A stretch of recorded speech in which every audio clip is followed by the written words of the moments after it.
Well, good morning. It's 7:30. I think we'll go ahead and get started. We've got a fairly long agenda. We've got some guests with us that are going to be presenting on a couple items, so we'll try to respect everybody's time, but we appreciate you taking time out of your schedule. I think we're going to dispense of going around the room and introductions. I think almost everybody in the room is going to be making a presentation at some point, so just identify yourself at that time.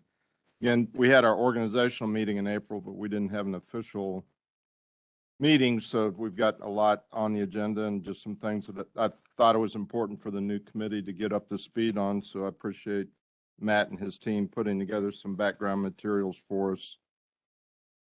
The first action items, item number 2, approval of the minutes of the March 10th and April 18th meetings. Again, the April 18th, I believe, was more of an organizational, but those minutes weren't in the packet. Has everybody had a chance to see them? Yeah. I guess mine didn't print out then. iPad. Can't get my iPad to work. So. All right, we'll entertain a motion then. That's good. I'll make a motion to approve the minutes. Second. All right. Any other comments on the minutes? Any changes? All in favor then say aye. Aye. Any opposed? Any abstentions? Thank you very much. We'll jump to new business.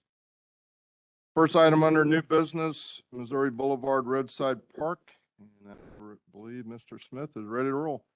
Yes, appreciate your time this morning. I'll try to be brief. First off, this issue comes from the West Side Business Association and the Rotary. I believe it's one of the Rotaries, and the one escapes me. I believe I put it in a memo that's in your packet. And neither one of their representatives was able to make it today due to illness and scheduling conflicts. So I want to try to handle this one pretty quick for you. As the committee may remember, a few months ago, the two organizations came to us wanting to make some improvements to what we've called Missouri Boulevard Park. It's the old roadside park that MoDOT had given to the city some years ago. Street department maintains this. Our maintenance really consists of simply just mowing the grass. But these two groups have actually already kind of adopted the area and done a lot of cleanup. And at our last meeting, the committee asked them to develop a master plan for what they would like to see in the park. And then once that was approved by the committee, they would then begin fundraising and start working toward these improvements.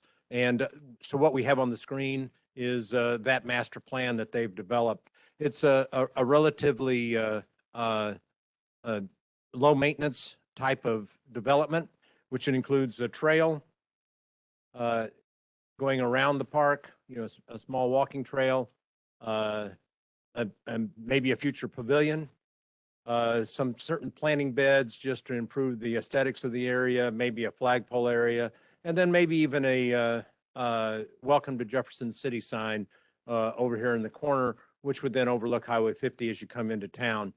All these improvements would be done over time and as funds become available by these organizations. Staff has reviewed it. We don't believe it would increase our maintenance. In fact, we believe it could, actually reduce some of our maintenance work with their assistance. So happy to answer any questions. Any questions? Where do people park in the park? They park around the oval currently, and they would continue to do so. They had looked at some different options of adding parking lot, et cetera, but that adds quite a bit of expense. But we would just use the existing footprint the way it is now.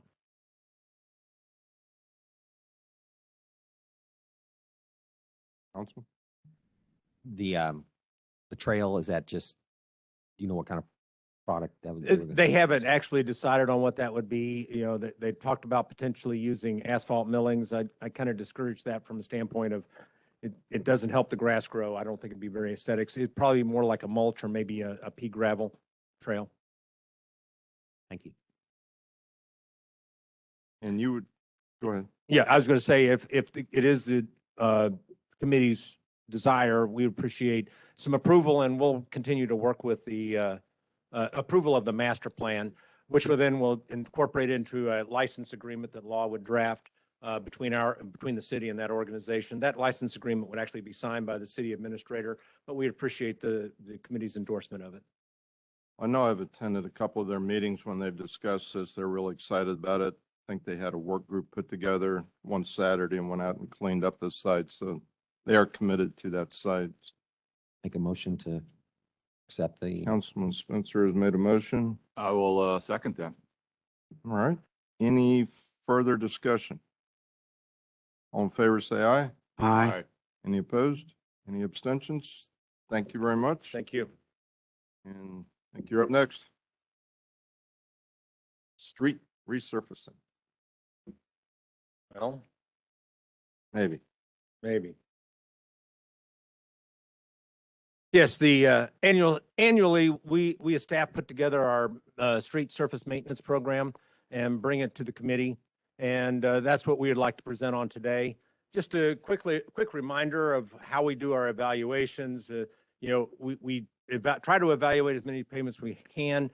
We use currently we've been using it's about a 5-year-old pavement evaluation primarily, and then we follow that up with some visual inspections with the idea of trying to find the right treatment at the right time.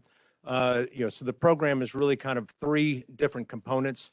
The first being the preventative treatments. That's where we're doing mostly done with this in-house, not completely, but mostly some crack filling, minor pavement repairs, pothole repairs, and then seal coats.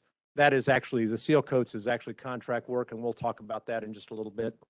The next one would be our intermediate surface treatments. Chip and seals, we've used those in the past, but probably aren't used, probably don't plan to be using those in the near future. Slurry seals and microsurfacing, those are 2 other contract type work that we can do on some of our roads that are still in good condition. And again, we're going to talk about those in a little bit. And then finally is our major rehabilitation treatments. So those are your mill and overlays or full dip pavement restorations or complete restorations. The mill and overlay is again one that we'll talk about today. We're not planning too much of the other 2, with the exception of maybe some contract work through the CIP program that David's group would be doing, but I don't believe any of that work is scheduled for this year as well. And then basically we try to evaluate the effectiveness of each of these treatments over time. Why are we trying to do pavement management? Well, this is what, I'm sorry. This curve shows what pavement's condition does over time. So when it's brand new, it's everything's perfect, and the deterioration is kind of slow as time goes by. But at some point in the future, we kind of fall off the cliff with the pavement, where suddenly the deterioration happens very quickly and gets much more severe. What we try to do or want to do is try to get as much treatment as we can done at this point when it is much cheaper, as opposed to waiting at this point. Unfortunately, we do have a lot of pavements that have kind of already started over that, so we're trying to play a little bit of catch up. This is those pavement ratings I discussed a few years ago. Red is obviously not good pavement. Green is good pavement. You can see that we've got pretty much red all over town, but we also have green all over town, which is a good thing. And so what we'd like to do is develop a program where we can keep as much of that green pavement green, while then still also working on some of the red pavement and making those improvements. Again, this kind of just talks about the PCI range, what's good through failed, with the 100-point scale on the rating of the pavement. And so, as I kind of alluded to, we have some in-house work that our crews will be doing on a regular basis. We're a little bit challenged at this point due to some, resignations and retirements. Right now we're down 1 full crew, and trying to recruit and not having the kind of success that we've had in the past, but we continue to work on that. And then obviously we'll also be doing our contract services, and that's primarily what I want to talk about today. It's the 3 components, would be our asphalt overlay program, our microsurface treatment program, and then finally our seal coating. So our current program that we have planned over time, I used to call this a 3-year plan. This year it developed into a 4-year plan because of the money, basically. All the streets on the screen, the different colors, the red would be what work that we're planning to do this year. Yellow is a preliminary plan for next year's work. And I do emphasize preliminary because that changes quite a bit over time. And then finally, not finally, because it's 4 years. The blue would be the third year preliminary plan. And then finally, the purple would be that fourth year. As you can see, we tried to make that work around town, but at the same time, in each year, we're trying to get that work as close together to minimize the contract work of moving the contractor from one part of town to the other. It actually gives us a better price. In your packet, I've got this more detailed, but here's our roads for our overlay program this year. The list does not look to be very long, but it includes Truman Boulevard and Ellis Boulevard, very long stretches.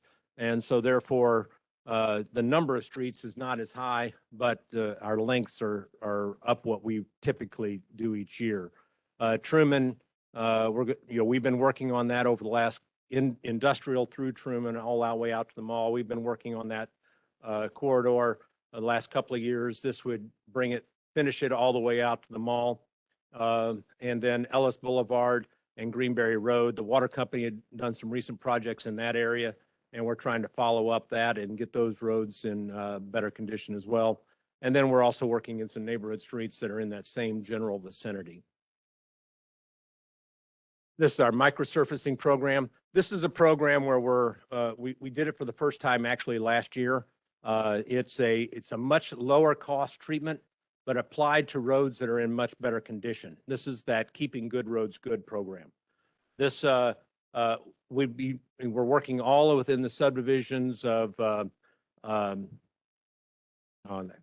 name escapes me what subdivisions are, but you can see it's Antietam Court, Foxborough, Gettysburg. It's all out on the western end of town. Roads, there are subdivision streets that were completed between the 90s and about 15 years ago. I'm sorry. It's not Georgetown. Georgetown, we're working with concrete. But I can just go back to the map and show you where I'm talking about. It's this area right here. If you're familiar, here's Fairgrounds, and then Fairgrounds Road, and then cuts off at Farm Bureau, and then you've got Knob Hill that goes down, and then continues into Kaufman Hill subdivision, and then ultimately ends up in the Beasley subdivision. I finally remember the name of those subdivisions. So here, this is, you can see we've got quite a few roads on that list, but it's $175,000 as a percentage of the other work was about $900,000. So you can see it's a pretty low percentage, but this treatment is we believe is about a 10-year treatment. So we're extending that pavement life out 10 more years as it currently exists. And we have to do minimal work in preparation for it because those roads are still, as I said, in fair to good condition. Finally, is our third component is our seal coating. I kind of describe this as the putting Thompson's water seal on your deck. This is roads that we overlaid last year, and we're putting a seal coating on those. That seal coating helps seal up that pavement, keep it from the cracks from getting as wide. It still will have some cracks, but it hopefully prevents them from getting as wide.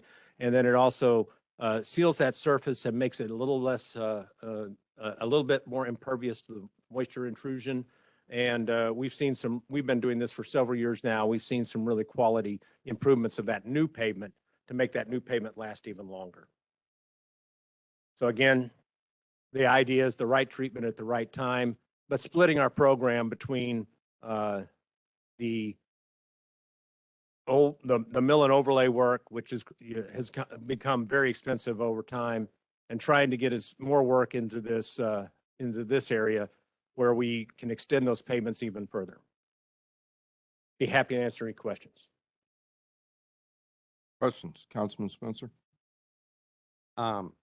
So based on the data you've given me in the past, we have over 50% of our asphalt roads are in poor or worse condition. And with some of the comments you made this morning, what intended to be a 3-year program has kind of been extended out to a 4-year program. What would it take? What kind of investment dollar wise would it take to get us back to potentially a 3-year program? Potentially using. some Uh, ARPA funds? Well, the work, all the streets that are on your list, and it's in there, every one of those could be overlaid this year, and we'd be making the right decision with the money. Now, at this point, could I do all that work this year? We have to do a lot of advanced work to get ready for that. So that's not something that you tell us today that I've got, it's $4.5 million worth of work, if I remember my, 4.4 million, if I remember that correctly. If you told me you had give me 4.4 million today and tell me to go do it today, that would be a challenge. We would need to ramp up to that to make that happen. But if you're asking for a number, that's one. But the reality is whatever dollar amount you give, we can spend it wisely and we can do good with it.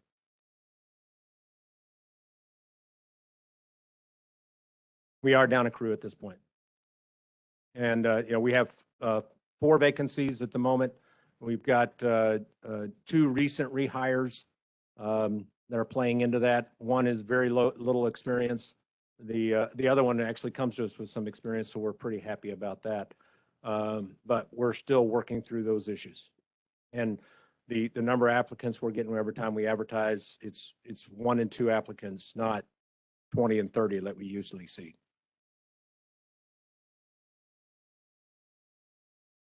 Did you have a comment, Mr. I was Pearl? just going to mention that one of the items on the ARPA list that you all have been discussing is an expediting the pavement. So I think we had a pavement program. We had $1.3 million in there, plus then I think something that said any amount, but that's something that I know has been on the list. So it's not something that staff forgot.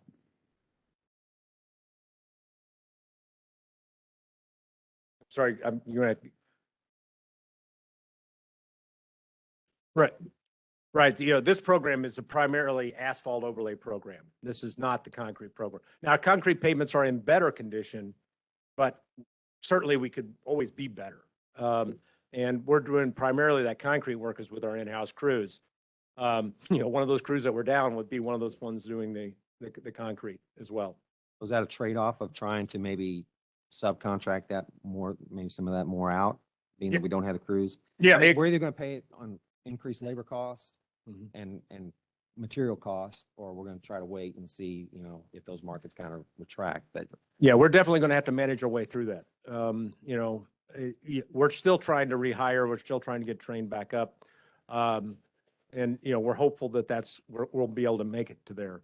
But, if we don't, we'll have to look at contracting. So some of this, as an example, next year's work, we're pretty much ready for this year's overlay. We've been working on this list. But next year's overlay, if I'm really down that crew, I may have to be contracting those prep work that we would typically do in-house. And I'm sorry, just real follow up. The preliminary work list that you gave back for last year, what we're able to pretty much hit all those, or I what wouldn't say percentage? all of them, but the majority of them, What percentage would you say? 90% of the list, 80%? 75 to 80%. Thank you. And the ones that didn't make this year's list are still on the list. They just might have gotten pushed back. And Okay. just, go ahead, Councilman. Just looking at your information from what you presented, I estimate that for overlay, it's like estimated about 50,000 per mile. Would you say that's pretty accurate? I've never done the math that way. I can tell you, it's about $13 a square yard. To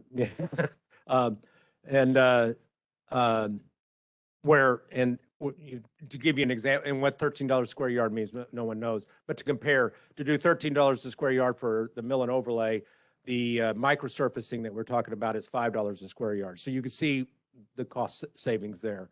I can do the math and find out what it is per mile. I just haven't done that math in my head, so I'm not sure what that number looks like. Yeah, it's lane miles. When we put list in there, it's lane miles, which is an 11-foot of pavement, a mile long. That's a lane mile. 11-foot wide, 1 mile long. Just to follow up on Councilman Spencer's question, if additional dollars became available, because these dollars are in the current budget, correct? Correct.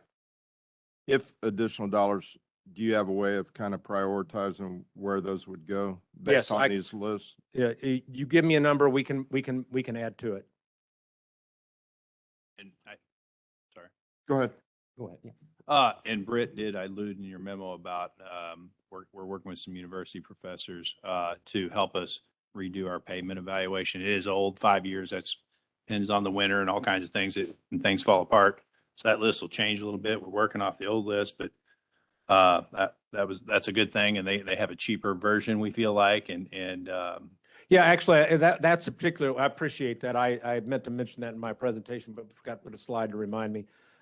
We've been working with some professors and postdoc students at Mizzou. They've developed a new innovative way to rate pavements. And we're very excited about it. It's using artificial intelligence. You talk to these guys, you quickly figure out how unsmart you are. They're pretty sharp guys.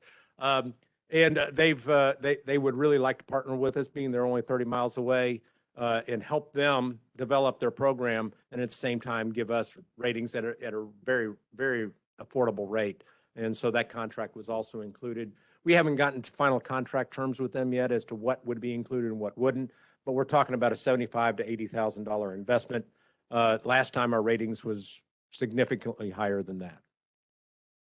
Councilman? Yeah, I think I've gotten some figures from you in the past that probably has that cost of probably closer to 75,000 per lane mile. It very well could be. I just haven't done the math. I apologize. And I know we all get questions on roads, particular roads. Our committee is the same from last year, but you may want to just reemphasize the fact that sometimes even though a road needs done, you're aware of street cut throughs or things that are going to happen. And I know people get really annoyed if we resurface a road and then someone comes along. So sometimes that is a part of delaying a project. Is that accurate? That is 100% accurate, and I appreciate you bringing that up. We try to work very closely with the water company and try to have them do their work and then us follow that with an overlay. That's fairly new. We developed that relationship over starting about 5 years ago, and really helping to refine that. So that's working out very well. Coupled with that, though, now with everybody bringing fiber one way or another around town, and it's multiple different companies, that's becoming much more of a challenge. But we're still trying to work our way through that issue. And fiber, and then also 5G, the 5G technology. Again, that adds to the amount of people working the right of way. Ameren UE is currently working downtown to renew some gas lines, and they have a five-part program. We're just doing phase one now, getting some of the low pressure gas taken care of. So there's a lot of players that come into effect. I say with the water company, that's Missouri American, but we also have the water districts that we try to coordinate with as well. CenturyLink, MediaCom, every other utility that's out there. And it is a challenge, and it's a big job right now. And the last question I had was, I get a lot of comments on Madison Street, Jefferson Street, some of the downtown. Unless I missed that, I don't see them on the project list for this year. Do we have some thoughts of Which sections of Madison and Jefferson are you're referencing? ones I see the most? Because Madison is all the way out to 54. I mean, Well, it's just we have it from Dunklin to 54 is currently on the list, but it's for a Okay. future I year. apologize, I missed. Yeah, and Madison as well. That's the reason I asked the question. Both of Okay. those are on the list. They're a future year. Again, they're a very wide pavement, very long pavement. So whenever you put those in as an overlay, that it limits what the other work that you could do. Those are two roads that if we had money that I'd be looking to see what I could do with to move those up. So those might be able to be bumped up that list. We'd have to look at what improvements we'd have to make along with it to see if we could get those done. That's the art of this. We have to look at all the stormwater pipes that are underneath the pavements to see if they need to be renewed before we put a new one, again, to prevent having to cut brand new pavement when we have a sinkhole develop. And then the other is ADA issues. By federal law, we're required to ensure that our ramps are compliant whenever we do a new overlay. And again, that's all work that we do with our in-house crews. And just once again, you're seasoned to work these projects. I mean, how late into the year? We would, I honestly would rather be already contracted and ready to go whenever the asphalt company has just started working this year, which is pretty late. We actually have them working they're doing some work for the water company right now. They just started a week ago. They would typically start in middle April, but it got pushed back with the kind of wet, cool April that we had. And we're basically on borrowed time, middle of October to early November. Once we get into October, I start to really get worried. In this particular case, of the 3 contracts we talked about, 2 of them are piggyback, and we can get those work going pretty quick. They're piggyback up on other communities that have already bid this work. And then the last one is the overlay, which we bid ourselves each year. We currently put that in the paper Sunday in advance of this, just so we could get kind of a jump start on the time. But you won't be seeing those contracts, assuming that you approve it tonight, until June, or tonight, this morning. Sure. Since we have you here, it's kind of a captive audience here. So it just seems like, we've gotten behind on our maintenance. But it also seems like within our capital improvement sales tax that we've not done any, what I would call big projects. Like, first one that comes to mind is the Edgewood project that we did back in a number of years ago. And that was kind of in some phases. Do we have anything on the table that we're looking towards to? I want to defer to Matt on that. From capital improvement sales tax, Yeah. not maintenance though. No, not maintenance. Oh, yeah. I'm talking- And we can talk, we have that as an agenda item coming Great, up. okay. And Thank you. if you want to wait till Yep, then, or we can jump absolutely. in now. One Absolutely. thing I wasn't sure if we got your question just right, Ron, because Ron, I think did you ask about all the work before the overlay? Is that what you were asking about? Or the timeframes for the overlay? Britt gave you the timeframes Just- for the overlay. Yeah, I was just curious how late into the year you had to work these projects. I know at some point you have But to. we would stop have our for- own crews keep going. Right. As long as it wasn't snowing out, basically, or real. Doing our real prep cold, work, we but do the concrete contract work has and got to be done in stormwater that pipes. October, November timeframe. Yeah. But, as soon as we get our in-house work complete for this year, which we're very near to that right now, we'll move into those ones that we got preliminarily planned for next year. That's the whole idea of this, is that we've got the winter and into the spring to work on the prep work. Yeah, for all the the next year. crossroad pipes, the inlets and ramps and all that stuff. I appreciate you giving us the update. I mean, I know we've got a couple other members of council here. I mean, as I indicated, we all get questions on this. It's very important to our community. We've got a lot of traffic in the community in addition to people visiting the area.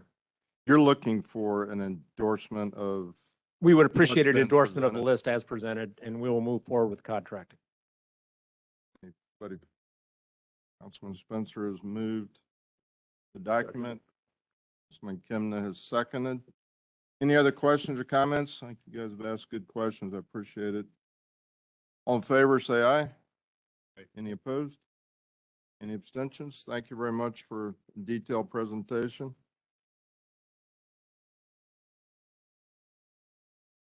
Moves us to Mr. Bangy, talking about Edgewood stormwater concerns. Yeah, so in your packet, there is a diagram that we developed, which shows kind of a preliminary design of what it would take to install a new pipe at that location and then carry it basically down through the back of the property. And so the estimate for that work was $48,740. And so, certainly there are some details of that aren't part of that plan. Certainly where the exact location of some of the existing utilities and other things, may influence that to some extent, but we didn't have the opportunity to get those called in as part of this sort of schematic design. So with that, just some other comments about pipes on private property that we thought we should bring up. Ultimately, there's a number of pipes, probably a number that we don't really know of pipes that are sort of on private property. And so sort of accepting those, I think has some problems, both if some of them are practical problems and some of them are fiscal problems. If we were to look at taking these pipes over and perhaps replacing them, one of the issues is that these pipes oftentimes run from one property, private property, to another private property. And in that situation, you know, it could be that one private property owner is interested in having something done while the subsequent property owner may not. And so it would leave you in a situation where you weren't really able to do what needs to be done because of the property owner, the difference in the property owner's opinions of what should happen. And so certainly then if you're trying to get easements from these folks and those differences exist, you know, in order to push that through, ultimately there would be a possibility of condemnation, but that would be, you know, something that would have to happen if we were to want to pursue that. Just on the, you know, again, kind of going back to the fact that we don't really know exactly how many of these pipes exist, just the financial part of that and what liability the city would be taking on is a little bit of an unknown. And to that extent, too, those private pipes are probably more expensive to replace than pipes that we would potentially have on easements, because there's been development that's happened that's in an uncontrolled fashion, because it is private property and people can do with their private property what they like. And so in many instances, you know, there's gardens and fences and retaining walls and sheds and, you know, outbuildings that are built over the top of these pipes. And so, you know, taking those over for replacement, certainly then there's additional costs associated with, you know, trying to remedy those things that you encounter as that pipe is going in the ground. But I think probably the most significant thing that the acceptance, the acceptance of private pipes, and what that means for us, I think, is, you know, kind of followed along to its kind of logical conclusion, is that it really kind of corrupts the development process. If a person were to know that the city would accept a pipe on private property, there wouldn't be really any reason to dedicate an easement. If I'm developing a piece of property, there wouldn't be any reason for me to go through that process, because I would know that ultimately the city would take care of that for me. And so I think that sort of leads down a path that we really don't want to go. And additionally to that, if I was a private property owner and I had a ditch in my backyard that I didn't like, certainly I could put any sort of pipe in there that I would want, cover it up, and then ultimately know that it's the city's responsibility to come and fix that when it's broken. And so for those reasons, the staff doesn't really recommend taking over private pipes, but certainly if the council would like to see that, we certainly could go that way. But ultimately, there's a reference in the city code, section 31-240, which I think is referenced in your packet, that basically spells out the responsibilities of homeowners taking care of pipes on private property. I can read it to you. The maintenance of stormwater facilities located on private property and not within any public drainage easements shall be the responsibility of the property owners and shall include debris removal, cleaning, cutting of vegetation, repair of erosion, removal of silt, and maintenance of structural facilities. So ultimately, if we were to go down that road, it would appear as if we would probably need to update or amend the code to address that issue. I'd be happy to answer any questions. Any questions, Councilman Spencer? I understand your caution here of maybe opening up a can of worms, but my concern is that this was annexed into the city at one point. And so I look at it that, you know, it's our responsibility at the end of the day. And I think we just need to look at these on a case-by-case basis. I don't think we necessarily need to change the code. I think that's painting them with a broad brush here. I think we need to use some common sense and look at it on a case-by-case basis. And I don't think, you know, I think when we ask for some preliminary costs, I think somebody shot out a figure of $75,000. So I'm kind of encouraged that the preliminary cost came back much lower. But I'm not in support of changing the code to change the provisions of you know, property and those kind of infrastructure. But I want to make sure we have a process in place that we have a situation like this, that the homeowners can come in and share their concerns, and that we could say as a council or as a committee, the Public Works Committee saying, well, we think the city should cover the cost of this project. And that's where my focus is currently. Can I, Yeah, just a second. and along those lines, Councilman, so our process currently, we probably haven't explained that well either, is that, and so when we encounter this situation, we do all the time. In fact, the guy on the agenda below, he's not able to be here today, but he'll be here next month, a similar situation. But, so what we do to try to facilitate getting these in the public domain is we offer to do the engineering, develop easements, and so the property owners then don't have to incur that expense. And then we've also donated just the pipe, so it's the right material if they'll hire a qualified contractor to install. And so that's been successful. The Gordons have our developers, and they've taken advantage of that very recently. There's another gentleman, I believe, Don knows his name, retired police officer, owns a house over by South School. It's The over corner in Pamela, yeah. So he had a very similar, well, worse situation than this, but he did have some flooding issues, and the pipe cut under a corner of his house and was having some foundation issues, not on an easement. So he took us up on that offer, and we were able to route that pipe around his house. It did cost him some money, but it did save his structure. And so there's many more instances of it, but that's what we do offer, try to offer to folks to lessen the blow. And we're working right over now with the little strip mall. I think it's where the Entertainer is located. There's another similar situation. It was probably annexed in at some point too, where, you know, it runs off onto the private property and it continues on down the hill in this fashion. Well, they have some issues in their parking lot, and we're kind of offering the same thing. Now we'll take care of the street portion, crossroad pipe for the overlays and everything. Very similar to what MoDOT would do on Missouri Boulevard. That's where the Gordon's property was located. They'll stop the right of way, and there's no budging. So that's where we try to lessen the blow. And if that's what we can offer, we feel as a staff. Now, anything further, we'd have to come through the council, we feel like, you know, or if the cost got very high.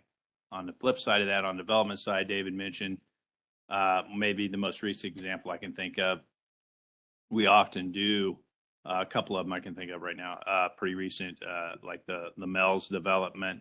You know, we establish it better on the plans nowadays. You know, these are old properties, obviously, when they're developed, but it's very clear who maintains what on the new plans to avoid this issue. Hopefully some guy here 50 years from now, our gal will say, oh, well, it says right here, that's your pipe and this is our pipe. And we stop at the right of way. So we call those site pipes in commercial development. T3, another one, they had to update their infrastructure. The fitness center back off Missouri Boulevard, you can kind of see it from the road. They had some pipes they thought, you know, there were no easements. We said, well, those are your pipes. So they had to update them. And it is an expense to homeowners though. So, but that's how we try to lessen it. And usually they can get a little better cost on the labor, if you will. So. Did you have any comments, Mr. Melvin? Anything that you wanted to add to it?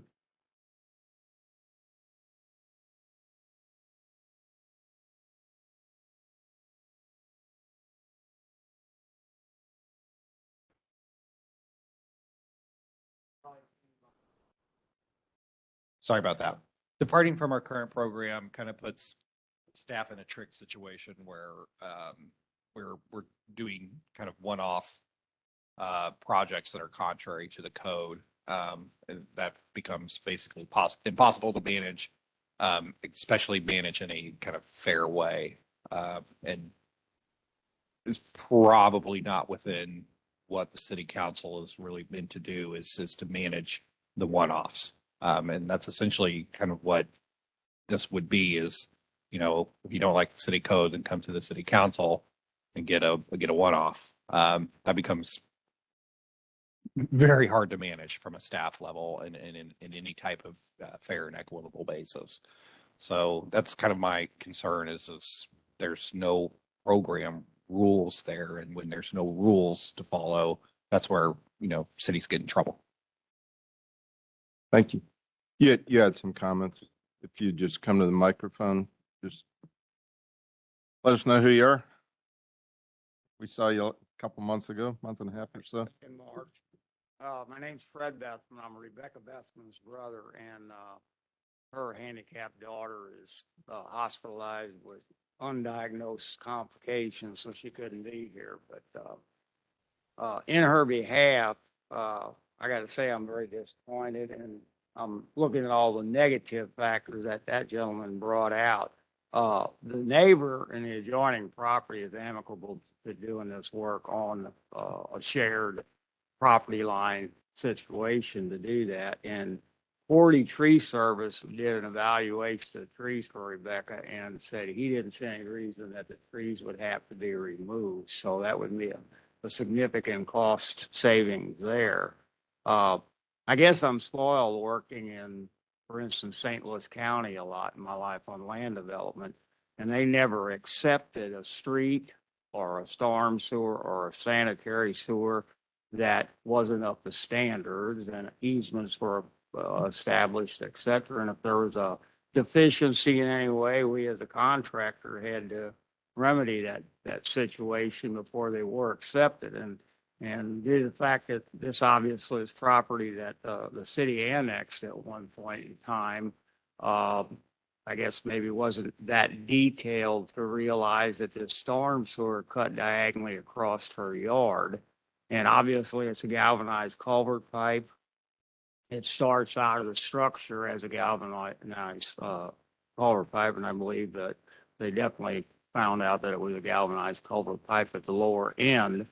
I know that they dug it up just to get their camera out, trying to do an inspection of it, which obviously they ran into some significant blockage if they got their camera lodged in them in the culvert. I can't understand the city not taking responsibility for it. I really can't, because it's city stormwater that they're controlling. And I read the Jeff City newspaper, and the city can spend money on parks and recreation and a bridge to nowhere and not take care of its property owners. So I know you said you were going to run it past the Board of Aldermen, since there would probably be significant expense involved, and I guess that's what the determination was, just not take responsibility for it. And I did ask at the last meeting for an ordinance or something, so the gentleman just supplied me with the same section that he referenced. So I can understand the city having disclaimers like that, but I still can't understand why in this situation the city wouldn't take responsibility for it. And I don't know what the legal ramifications would be for her to abandon it in her yard, but I feel like she would be right in doing so, because there's no easement and it's conflicting with her structure significantly. She's not asking for any damages. She's only got minor water damage in her house, but it definitely creates a leak every time that we get any significant rain. It leaks into her basement, and you don't repair basement leaks from the inside. The right way to fix a basement leak is from the outside. And I've been doing this for 54 years, and I'm an absolute 100% firm believer that you fix basement leak problems from the exterior, not the interior. So I don't know if any further discussion can be done on it, or any further determinations could be made on it, but we're not going to put it to bed. We're going to be here next month if necessary, I guess. And I don't want to be rude by leaving, but that's all I got to say, and I got to get to my real job. Well, we appreciate you coming in. I know it's been frustrating. Comments from the committee? Councilman Spencer. So what is the option of him abandoning that storm? Well, there are some codes about, general, and these codes are national codes. I've worked in a couple other communities and they're very similar. They follow American Public Works Standards Association standards. You're supposed to maintain the flow of stormwater through your property. It gets kind of into a gray legal area, I guess. I mean, we're sued on it occasionally, and Coca-Cola comes to mind right now. But about maintaining the stormwater. Now, quite frankly, if there's a blockage or whatever, this is all a pretty good slope. This is a walkout basement. And so in reality, the good point, and many times we talk to folks and there's not a really straightforward answer or whatever, because they don't have a walkout basement. The basement's buried. They finish it. They whatever. I think Don has looked at this and I've talked to him about it as well. And David, basically, you have a leaky basement. In this case, you have a walkout basement, so there should be some good under drains. What's the good part? I think the basement could easily be fixed by putting in additional under drains or redoing them. This is a 1960s or 70 vintage house, and daylight those. So the other aspect of, we could certainly, the council, I guess, could go through and accept the easement at the next council meeting or whatever for this pipe. The other shoe of that is, where does that fit in the priority scheme of all the other pipes we have easements on that have sinkholes in people's yards already and things of that nature? So we kind of have a bit of a disagreement or a different opinion on, this pipe is actually causing the basement to flood. Certainly when it rains hard, all the ground's saturated and wet, but if it's getting into a crack in a basement wall that has could drain to daylight, that's a problem with a basement and under drain, not necessarily. We don't have any sinkholes in this yard that we have seen. So certainly, I'm sure the pipe's not in good condition, though. I agree with that. But that's kind of did I answer that? I'm trying to answer all kinds of questions there. And every one of these is completely different every time. That's why we have to send a guy knowledgeable like Don out to talk to everybody. So. And so, Councilman Lester, you have a question? So Were you address- done, Councilman? So just addressing the basement that you talked about and people's there, you shared that, I guess, with the property owner. I believe Don talked to her about it a couple of times. I don't know if the brothers heard. So, He already left. The estimate. He already left. estimate on what that would cost? Well, that's a private deal. I mean, Yeah. basically that involves, you dig a trench around the basement and you lay a new drain tile and put some rock back, and it cuts that water off before it hits your basement wall. All structures should have these. Now, as they get old, they get clogged. They may not even put them in back in that time frame. It just depends on the builder. And so I can, because we see this a lot. I mean, especially in other communities too, that, you annex property or whatever, or things were done a lot different in the 60s or 70s or whatever. But the standard at the time was you take the pipe to the end of right of way, it stops.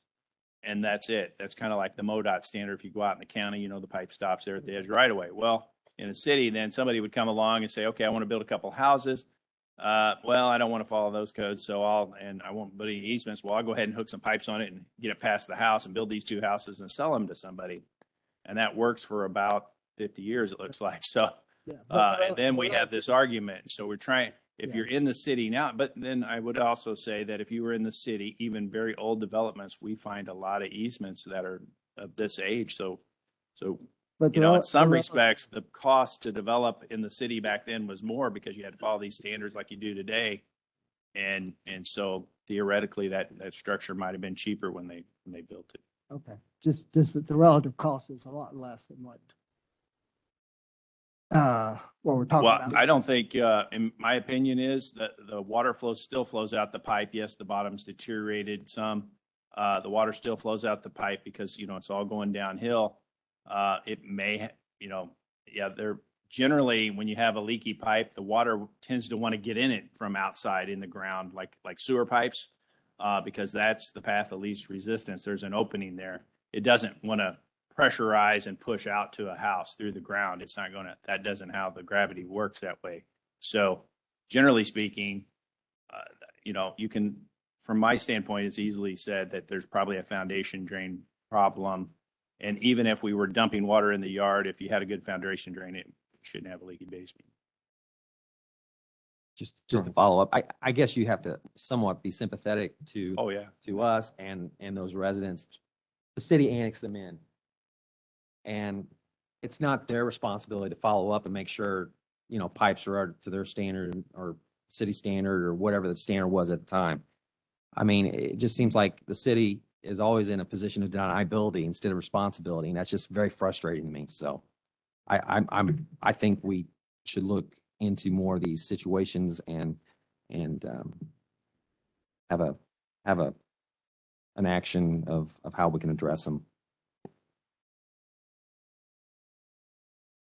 The information that was in the packet, if the option was to provide the materials and the homeowners take care of it, of that 48,000, you know roughly what that breakdown would be, material responsibility versus the actual work? You know, like anything anymore, manpower is and your equipment is your biggest cost. And so I don't know off the top of my head, it's not a whole lot of money just for the piping. I would, detonate the piping. We can do the engineering in-house. And what we would do is draw those easements up. So ourselves, and that would save a significant amount of money just on the engineering side. So then it would all be, recorded and put in properly. We would inspect it for free as well, and make sure it went in properly. But I still feel like this person will end up with a wet basement when it rains hard, regardless of all that work. And then we also would need indication, and I understand the annexation issue. We have it in a lot of places, that, where does this fall in the priority scheme then, even if we were to accept it as an easement, an easemented pipe? In the drawing that's in the packet, does that show it going down the property line? Yes, it starts at the low point and angles across to get to the property line, and then it follows the property line. And were you comfortable with, he said the tree would not need removed, or you're still not comfortable with that fact? Well, we would certainly be disrupting the root system of the tree, of both trees. And so, given the age of the tree, generally they don't recover from that as well as a young tree would. And so I would think that it might not die next year, but within 5 years it would die if we were to dig past it. And they can certainly sign a waiver that it's their responsibility. I mean, we get people to do that. So, you'd be surprised we work on these projects and with all types of issues. And when you get in somebody's yard, it's really difficult. They may have a special tree or a bush that they, maybe a memorial bush. We've encountered that many times, that they want to save. And, and there's oftentimes, even though there is a easement on a pipe, we've had homeowners say, no, we're not interested. Please go away. I'll deal with the sinkhole because I don't want you in my yard because I like my grass so much, or I'm very particular about it. And we said, okay, if we can figure out a way to do that, we move on. We're not in the business of we got a lot of problems and a small amount of money to fix them. So, I mean, you got to prioritize those. You moved up to the microphone. Did Oh, you I'm have some- sorry. No, Oh. Don. Did you have some Well, additional I didn't know if comments? Matt was wanting me to hop in or not, but he summed it up. I've been out there a couple of times and in my opinion, there's grading issues of the front yard, where water, I think is getting, they have a planting out in front of the porch that the root mass has kind of humped the ground up and made a berm. Any water that would be in excess of what the gutter could carry drops on the house side of the berm and is directed to the foundation. Yeah, the pipe's old. The city was trying to run a camera through it to help evaluate what was going on. And that's, the pipe was so rusted out that the camera fell through. That's why we had to dig it up. It wasn't plugged. Well, they got it out without. Yeah, digging it up, actually. But I agree with what Matt said. I don't think replacing this pipe is gonna fix all the foundation issues, which is what this started from. Taking away the basement problem, is the pipe functional for the time being? It's as serviceable as any number of other pipes in the city. Like Matt was saying, normally when the pipes start to fail, the bottom, the flow line rusts out, and as the ground is saturated above, the soil particles run around the outside of the pipe and find their way in through the hole in the bottom. Well, there's flow going through the pipe and it transports slowly over time the soil particles. and then the ground collapses, and, that's what we refer to as sinkholes. But yeah, it's no better or no worse than a lot of pipes in town. It's just not showing sinkholes like some of them do. We had significant rain last week. Do you know if they had any I additional problems or any no, greater problems? I don't. And Mrs. Bethman, I guess she's, her brother was saying that, she's got a daughter in bad shape. So I didn't talk to her ahead of time, but Mr. Bethman didn't say anything about, a huge amount of water getting in her house recently. I know council is going to be looking to us for some direction on this. I'm not sure I'm ready to decide what that direction is. I appreciate all the time that staff has put into it, and I appreciate Mr. Beckman coming in a couple times. Did you have? Well, and just kind of process wise, so what we've done, and actually this issue about stormwater, that's a standing item, and then we've added other public works issues over time. That we agreed in our stormwater permit with DNR, we'd have an avenue for the public to talk to the elected officials about stormwater in any regard. That has now ended up really being complaints about stormwater issues or flooding issues or whatever, which is fine. And so that's a standing issue. So typically we let, if we can't resolve it on our level by the things I mentioned we can offer at our level, then we say, you can always get on this agenda and voice your concerns, so they can be heard.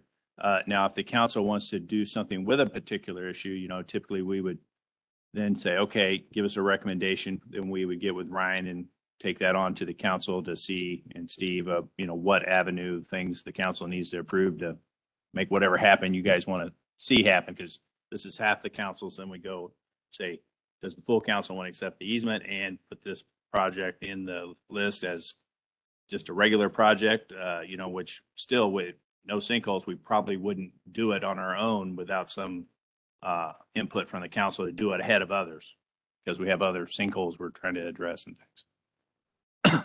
Yeah, you did a better job of saying what I was trying to say. That Well, if that's council the is going to do process, something, it would come from this. Yeah, committee you as would my- recommend, and if you didn't recommend to the full council something, then, we would. Yeah, I don't see council acting unless would- we send them something. And he's welcome. It's a standing item. Anybody can come, and like I said, there's another gentleman who wants to come next month, and he's got a similar issue. The pipe goes through his rental property, just a house, an old house he bought from whatever. Yeah, he has sinkholes. He's got a wall that's collapsing that the pipe runs through. Then the pipe goes to the next property, all of which are not on easement. So there's pretty good liability there as well. So, again, we would work with him to say, if you want to hire a contractor, and I think, Dave, this gentleman, right? Yeah. That, we could supply some pipe and do some engineering and those kind of things. And, but that's what we typically offer him. He hasn't been interested in that thus far. But, at some point he's going to have some issues there. Councilman? To your point, Chairman, if I would like to see if someone within staff could contact them, the property owners on West Edgewood here, thank you. Yeah. And just ask about the rain issue last week. I mean, I would think that would have been a pretty good indicator of if something changed or anything like that, just to follow up. Yeah, I'd sure. like that information. And I can follow up, and maybe not her if she's got family issues, but certainly her brother seems to be willing to help her. Yeah. We can follow up one more time and just kind of explain, the pipe issue and, kind of the cost we saw when it's someone else privately contracted. They can get smaller contractors. Typically, they don't have all the insurance we require and all those kind of things. And they do these projects all the time. We know a couple names we could give them just to see if they could feel that issue out, and split between two property owners makes it a lot more palatable. Yeah, I'm really sympathetic to her being, and not to disclose it, but if you know where that area is, another situation she has to tolerate on a daily basis as well. So she's being kind of hit from both sides.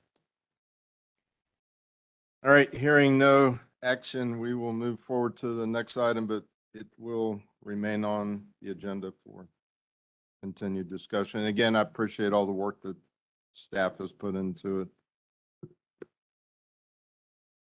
takes us to discussion on ARPA funds. And, I realize that that is a function of council in the end, but I just thought it was important to maybe the Public Works talk a little bit about it. If there's some priority projects that we at least want to make sure that get in the mix of the discussion.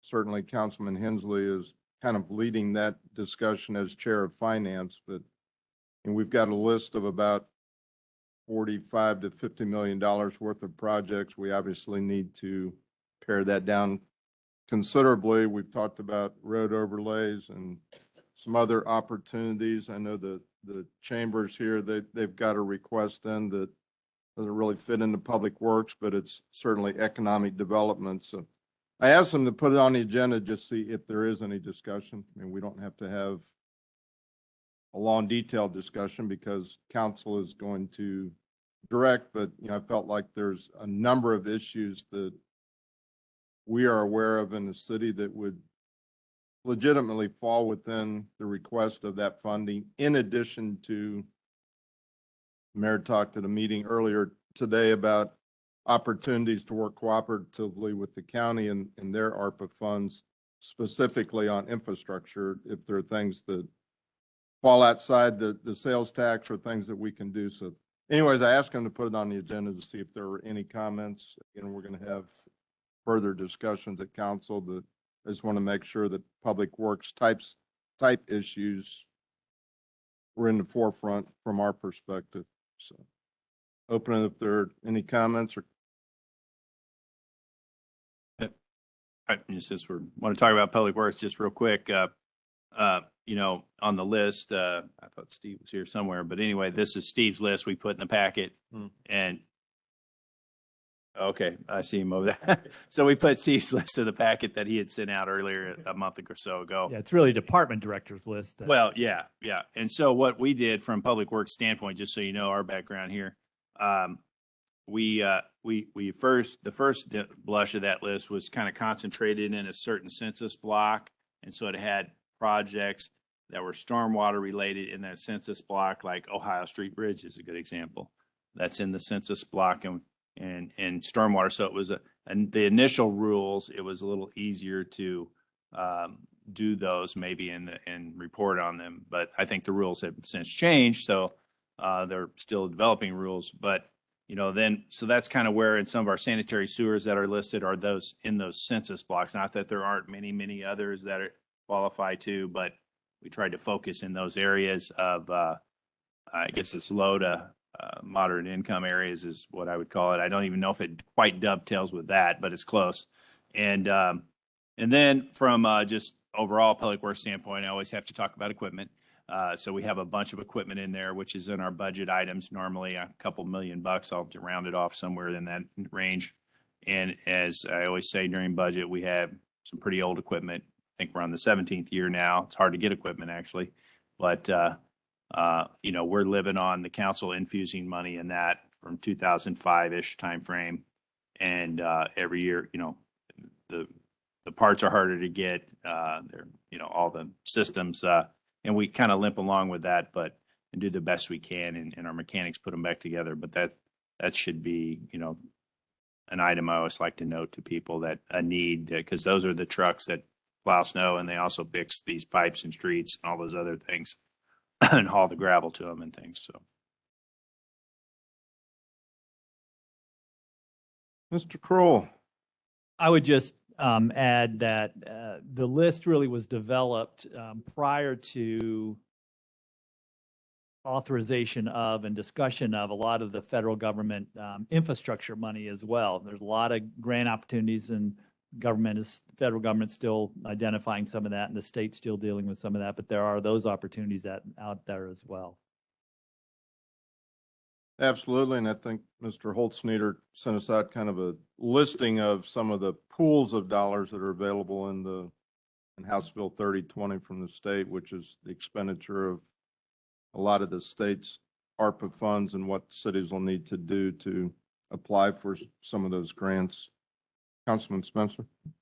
I've shared this a few times, but just having a little simple Google survey within our ward, had over 120 people participate.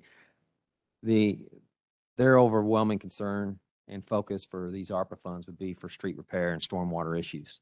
We're pushing close to 60%. So I think, that we ought to take that strong consideration of what the people's desire is. And obviously, I know there's a lot of need out there with nonprofits and all that, but this is a real opportunity for us to maybe get ahead on some of these maintenance issues of roads and bridges even possibly. But, your street sweepers are pretty old equipment. Our littering issue around the city has probably never been worse since and I've lived here all my life. Would a specialized piece of equipment help in relation with that? Like if we had a street sweeper combo with a boom vac truck that could go along the medians and sidewalks and suck up some of this littering that comes off, that I think comes off the trash trucks, quite frankly, because when they dump the trash barrels in and we have a windy day or something, some of that product gets blown out into the street and in people's yards. So It'd be pretty hit and miss to try to staff that, I think. Now, we do try to sweep streets, and it's funny you bring that up because two of our street sweepers are down right now, so we won't see a lot of street sweeping. We have one that's working currently, and the parts are ordered, but parts on everything, they're hard to come by. But they're an expensive piece of equipment, and they're also expensive to keep running. So even new ones, they're high maintenance, and we don't have a vacuum one currently. We have a broom one, and so picking up litter with a vacuum truck, that could, our sweeper would typically throw things up in there, but we have to dodge cars and every other thing else. yeah, but that's only for the roadway. I'm talking about the right of way and medians, road medians. Yeah, well, now, most of that, I'm guessing you're talking about MoDOT is what I mostly hear concerns about, the highway litter, and we don't typically go maintain that. They really don't either, other than they have an adopt a highway program that people go out and pick it up in the bags and things. So if it's in your yard, I hope most people go out and pick up a can or a sack or something in their yard. You can walk along up and down Boonville Road to see that that's not. Yeah, taken and care that, of. And to that's me, the it's right a- of way. yeah. So It is the right of way, but, again, these code issues, people are to mow to the right of way, and there's, and I'm getting off in other departments here, but, well, not now to do what you're saying, it would be difficult, but we probably do eventually need to get a vacuum type truck, because we have some permeable pavers that would help clean out. But for the expense, if I could just get street sweepers, I'd be happy. Good street sweepers. It's an extra expense, and I know money's tight, I guess, so. Are you done, Councilman? Yes. Councilman So, Lester? so one idea have been thinking about, I note in there that there's a possibility of lump sum payment for loggers. And then what that does is then you have less money going toward loggers each year after that, if you do a lump sum. And I was thinking, if you did, I estimate around 1.6 million instead of the full 2.3. It's in this 1.6 million, you get then about 250,000 extra in your budget to use each year from then on out. And maybe dedicate that amount to accelerated street pavements and over, what we've been talking about. Something like that. But anyway, I wanted to throw it out as an idea. Thanks. Any other comments? I know we've got a number of other issues, but I just wanted to keep this top of mind. And obviously we've got a little time to invest those dollars, but just want to make sure that we're talking about critical issues. Seeing none then, I think we'll go ahead and move on to status of downtown parking. I think the mayor step out. I think the mayor's still here. I just wanted to keep the committee up to speed. I know probably been talking about parking longer than Mr. Smith and Mr. Marash would care to. And we've been looking at options downtown. We got called into a meeting at the Capitol and talked a little bit about the fact that they're going through what looks like a major renovation at the Capitol. Looks like the first phase would be to, if they can get the dollars appropriated, they've got the money in a fund, but they're going to have to come back next year with a supplemental appropriation to begin to spend the initial 300 million. And then they say they're going to ask for up to another 200 million. First phase would be to take the oval out on the south side of the Capitol. What they want to do is build committee rooms below ground and then probably put a grass park over top of it. The message that they wanted us to hear was there's going to be parking disruption around the Capitol. I think the plans are to take the North Loop, she indicated, and make that an east route, which I don't know how they're going to do the crossover by the church, but it's going to take possibly parking on the entire oval, plus all the parking that's underneath the Capitol. So it started a discussion of what's downtown parking look like. And I know Mr. Holzschneider was involved in the discussions, and, you know, we have talked for at least intimately for the last year and a half on downtown parking. What's it look like? What's our needs? As I continue to talk to lobbyists, and, you know, one of the problems that we all recognize is we've got a 5 month, and really it's a 3 month intense need.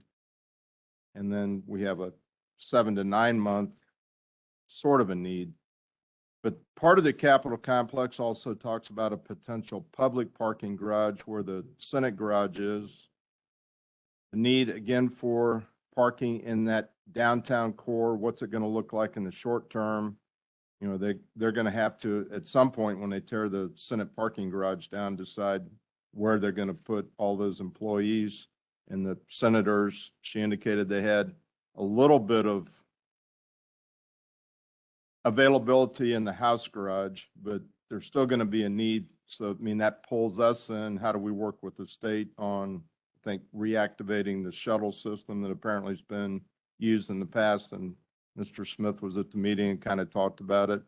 Looking at opportunities for the state to build additional garages, and or if the city was to proceed with projects that we have, you know, could we get into a situation where the state would commit to taking some of those parking spaces? Long story is there's a lot of discussion. I want to make sure this committee was aware that those discussions are going on. Representative Griffith and Representative Veet were working on behalf of one of their colleagues, Representative Owen, who had a parking issue, which kind of started this issue. But I know Lieutenant Governor Kehoe has been very active in the parking issue and the needs of the state and what it's going to look like long term. On top of that, we've got the report that I guess is due back maybe this month or next month on our Madison Street garage and what we're going to need to do there. And we've got the continued discussions of parking at the prison project as it ties into some of our needs. So I just want to make sure that this committee was aware that there are a lot of discussions. This round, at least as I was pulled into it, was directed from the Capitol that we've got a parking crisis around the Capitol. The state feels like, and especially now with monies available, this may be the time to try to do some partnerships. But it's an issue that's going to continue. You know, the last month, probably the highest. I mean, the school buses are back, the tour buses are back. There's a lot of commotion around the Capitol. And again, it's going to end tomorrow, the commotion, but I mean, we are a host city. We're the capital city. So, I mean, we need to take a look at it. And the message last year wasn't, there's, at least I'll speak for myself, the message wasn't there's not a crisis downtown. My message was we need to coordinate with the state. And I think they're much more willing to sit down and talk. I don't know, Mr. Smith, did you have anything that you wanted to add? And again, I know the mayor's here, she's been very active, but I wanted to make sure this committee was up to speed on discussions that were going on because it's going to be ongoing. No, I don't, I think you covered the issue very well. I just was going to be close to a mic in case you had questions. I would say just update on everybody. So, just to remind everybody, we have a contract with our parking consultant on our garage and they're looking at multiple options. There's just rehab of the existing. What's that take? It's a little dicey to figure out because it's kind of like remodeling. We mostly, I'll talk about remodeling in a minute on streets, but when you get into a street remodel or a garage remodel or a house remodel, you don't really know the cost till you start tearing everything apart. So that's one issue he's working on. Then he's going to say, okay, if you rehab, and then can you expand that? Can you go up or out or whatever? He's looking at that, give us kind of a level of what that cost. He's looking at, do we demo and just build back right in our same footprint if our rehab is getting so expensive? So he's going to give us some feedback on that. And then also, do you demo and make it bigger? So all those are kind of a menu of things. He's going to give us some relative costs is what we're hoping to get out of this. And then that's the first phase. And then there's the decision point of what to do. I think everybody knows it at least needs rehab to a great extent. And then the transit thing, we've done that in the past and on multiple fronts, whether it's the DNR building back in those days, and there was a shuttle system downtown, or remote parking. We've done it during floods where people had a remote lot and we brought them in. So that's something basically what that takes, just so you guys know. We have to have availability of buses, of course. And I think we can do that, a limited shuttle, but those are old equipments as well. But we'd have to maybe put on some drivers, so there's costs there. And we look to the state to at least make us whole on those when we do those. And the other thing we talked about, which is incredibly fascinating to me, is the perception that the Madison Street garage is not in the Capitol complex. I mean, walking down that one block, people perceive it way out on the east side of the town. So even if we do make a significant investment there, I'm not sure it's going to address our parking needs in the Capitol complex because of the perception. Now, if they proceed with the redo of the Senate garage and what their plan is to build spaces for senators, but also potentially build 200 to 300 spots for the public. And I don't think they've really got a handle on how they're going to control that and keep it from being just another state parking garage, because I watch the State Street garage all the time and the top deck of it is empty. And I think Mr. Smith indicated that a lot of the reason it's empty is because those people are taking our parking meters.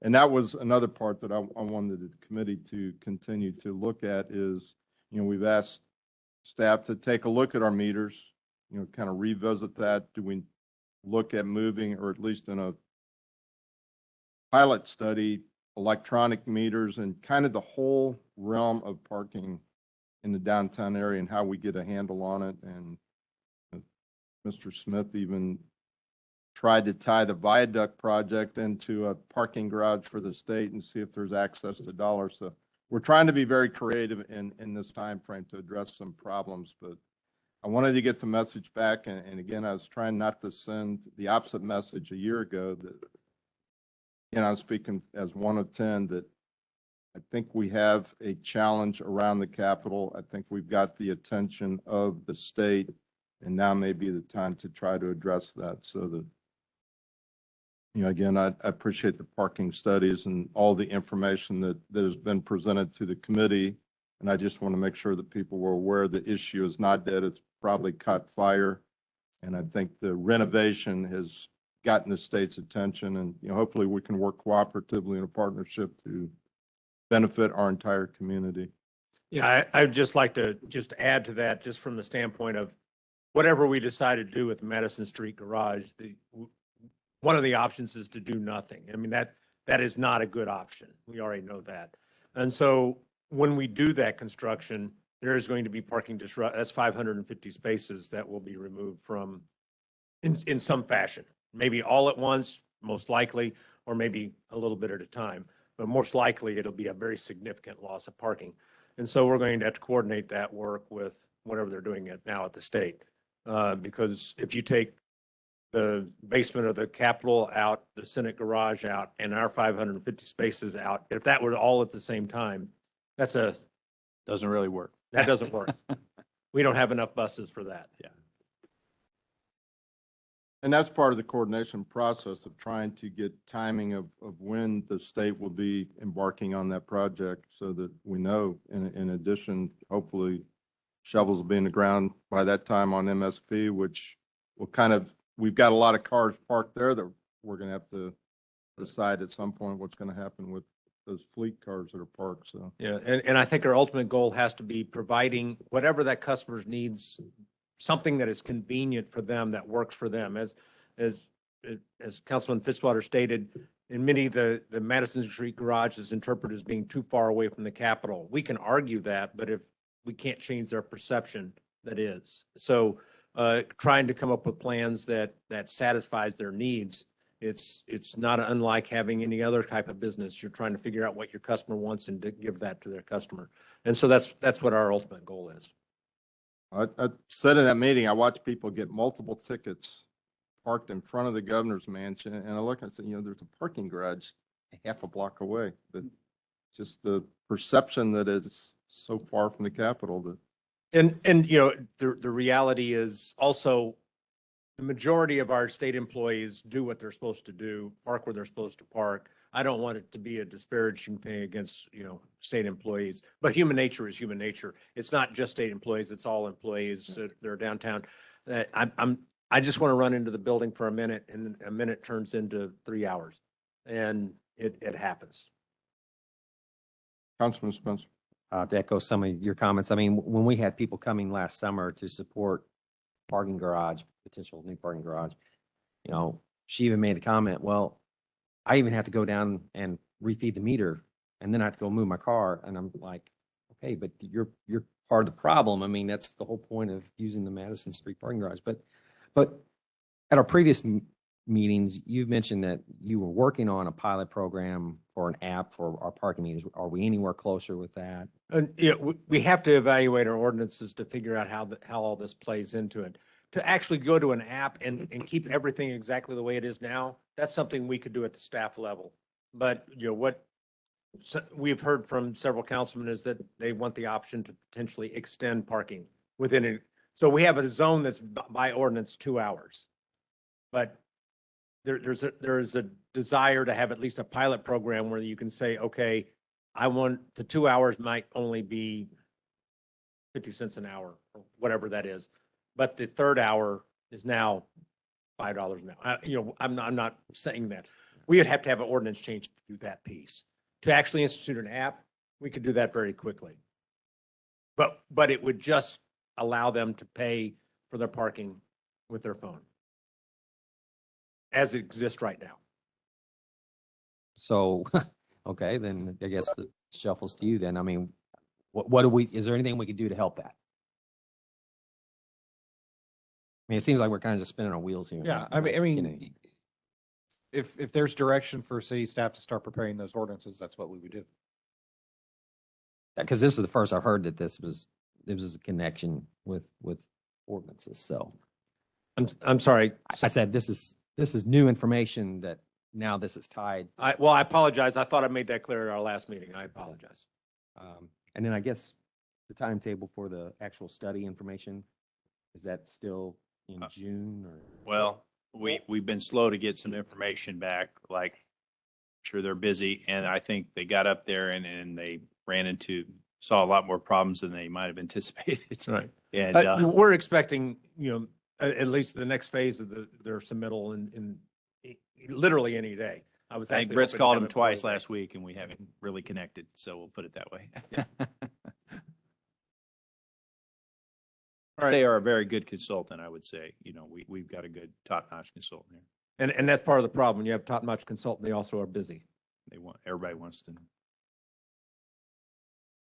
Well, just know that we're going to have a lot more discussions on parking. I just want to make sure it was on the agenda. That the issue did not die last year, just got sidetracked for additional information. But I think we are at that point where we're going to be spending a lot more time talking about parking, which is a good thing.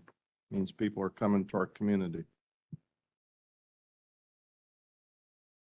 Sales tax status, I just asked Mr. Moraes very quickly to just kind of give us a status report. You know, again, I know we're getting deep into the time frame. We've got some other important issues to discuss, but I just want to make sure Yeah. the committee felt comfortable of where we are, because we talked about some potential projects. So you should have some documents in your packet. Yeah, and so, Ron brought this up, and I'll just go real quick and just keep asking questions as we go. So I just kind of started putting some various documents we already had together in there to generate some thought. We actually made this one up, and I think Scott had asked me about this. Somebody did. Anyway, basically what's left in F and G, and this is from Public Works kind of road standpoint is what I was focused on. I think that's what you were asking. But that stuff we can control. But local roads, we have a category in the sales tax in these funds called local roads. And in F and G, we started that in F and G. And generally that has been for, some little signing projects, striping projects that we can't do in-house. If we have a major road overlay like a Truman, sometimes we either borrow the county's equipment or trade for it, or we actually do a contract. So that's what that's for. We also do some maybe small studies. We participate in some of these BEEP programs, which is the Bridge Engineering Assessment programs, or a Traffic Engineering Assessment, a TEAP program. So they cost like up to $10,000 was the limit. I don't know what it is now. But anyway, that's what that's for. So in the last couple, we've been working trying to get these signing and striping contracts out on some of the pedestrian bicycle infrastructure. And then, so that's the closeout of F. And then G is the one we just got done with. You can kind of see the dollars there. But sidewalks, we do have names for those, and we've been working, and we have some grants over on Adams Street we're working on. So I know the paperwork's, Rachel's involved in that, and Tia and David, of course. But Veith Drive and Stadium over there are some missing connections. So we think we can put those together so we have a continuous walkway there. Stormwater, it's more of an art than a science, as we talked about. But so there's 23,000 in the sales tax, in that last sales tax. But there's also, if you look down at that asterisk, the first asterisk, there's 540, which was the ARPA COVID money, I'll call it, inserted through the budget process last year. So some of the stormwater money went and did other things, but was replaced with this ARPA money at the time of the budget. So that's still there. But working through, this is a list of projects we're currently working on through engineering. Some of them have gotten pretty far along, actually. And then on I'll mention the MSP. And so in the sales tax, this is our sales tax, the 1.8 million. And then the second asterisk down below there, the county has also contributed the 1.5. And then there's this EDA grant we're working on. So this is really kicked up as of late, and especially as of late with the state's budget. So we haven't been able to talk to the state, or they've been very quiet about it through the budget process. But if you'll notice, I think Luke was here. He might have looked already. Yeah. He sent us over a document. I think Steve forwarded it to everyone. But there's considerable amount of money there. $180 million. And now they're looking at least putting into basically across the street in their complex, if you will, of labs and other buildings over there. So this is all perked up all the developers, from all over when they see these numbers. And so we, as a staff, our part is working on this EDA grant and some of the infrastructure related in this money here. And so we've hired the consultant, the council hired the consultant. I think it was last December-ish, some time frame. Anyway, they've got us a demo plan. We're shared with the state. We've identified a project manager we're working with there at OA. So this is kind of our interaction you're talking about in the previous issue. So we've made some really good contacts there. They're working with us on what their development is entailing. And it has a lot of parking. They list parking in there. And so, the road plans are fairly straightforward. That road is a road. It's pretty easy. It's all that other stuff that has to happen. And so, our first blush at that is the Chestnut Extension. And this is what many of the new state buildings will feed their traffic off of to these facilities. Now, I would say we don't really know exactly, what's going on there. We know there's a big chunk of money there. So something is about to happen. It's got to be spent in fairly short timeframes. And so now that they can talk about it with us more, we can do some more planning. Some of that money may not, it may have to be spent, gosh knows, we just don't know, updating intersections just right around there or something like that. Pedestrian improvements, of course, are important for things like this in some of these office buildings. Connecting over to our park may become a very important item if we have a really big development there, where people maybe want to walk from a hotel over there to see a show or something when they come in town, back and forth. And so all of those things are being planned in there. We actually have a cross section, which is the 2 slides down. Can we go to that? Britt or whoever's working, you might have to turn it. Maybe it looks like it's on its side. I don't know if we can get that flipped over, but yeah, there we go. So this is a cross section we're working with on Chestnut itself.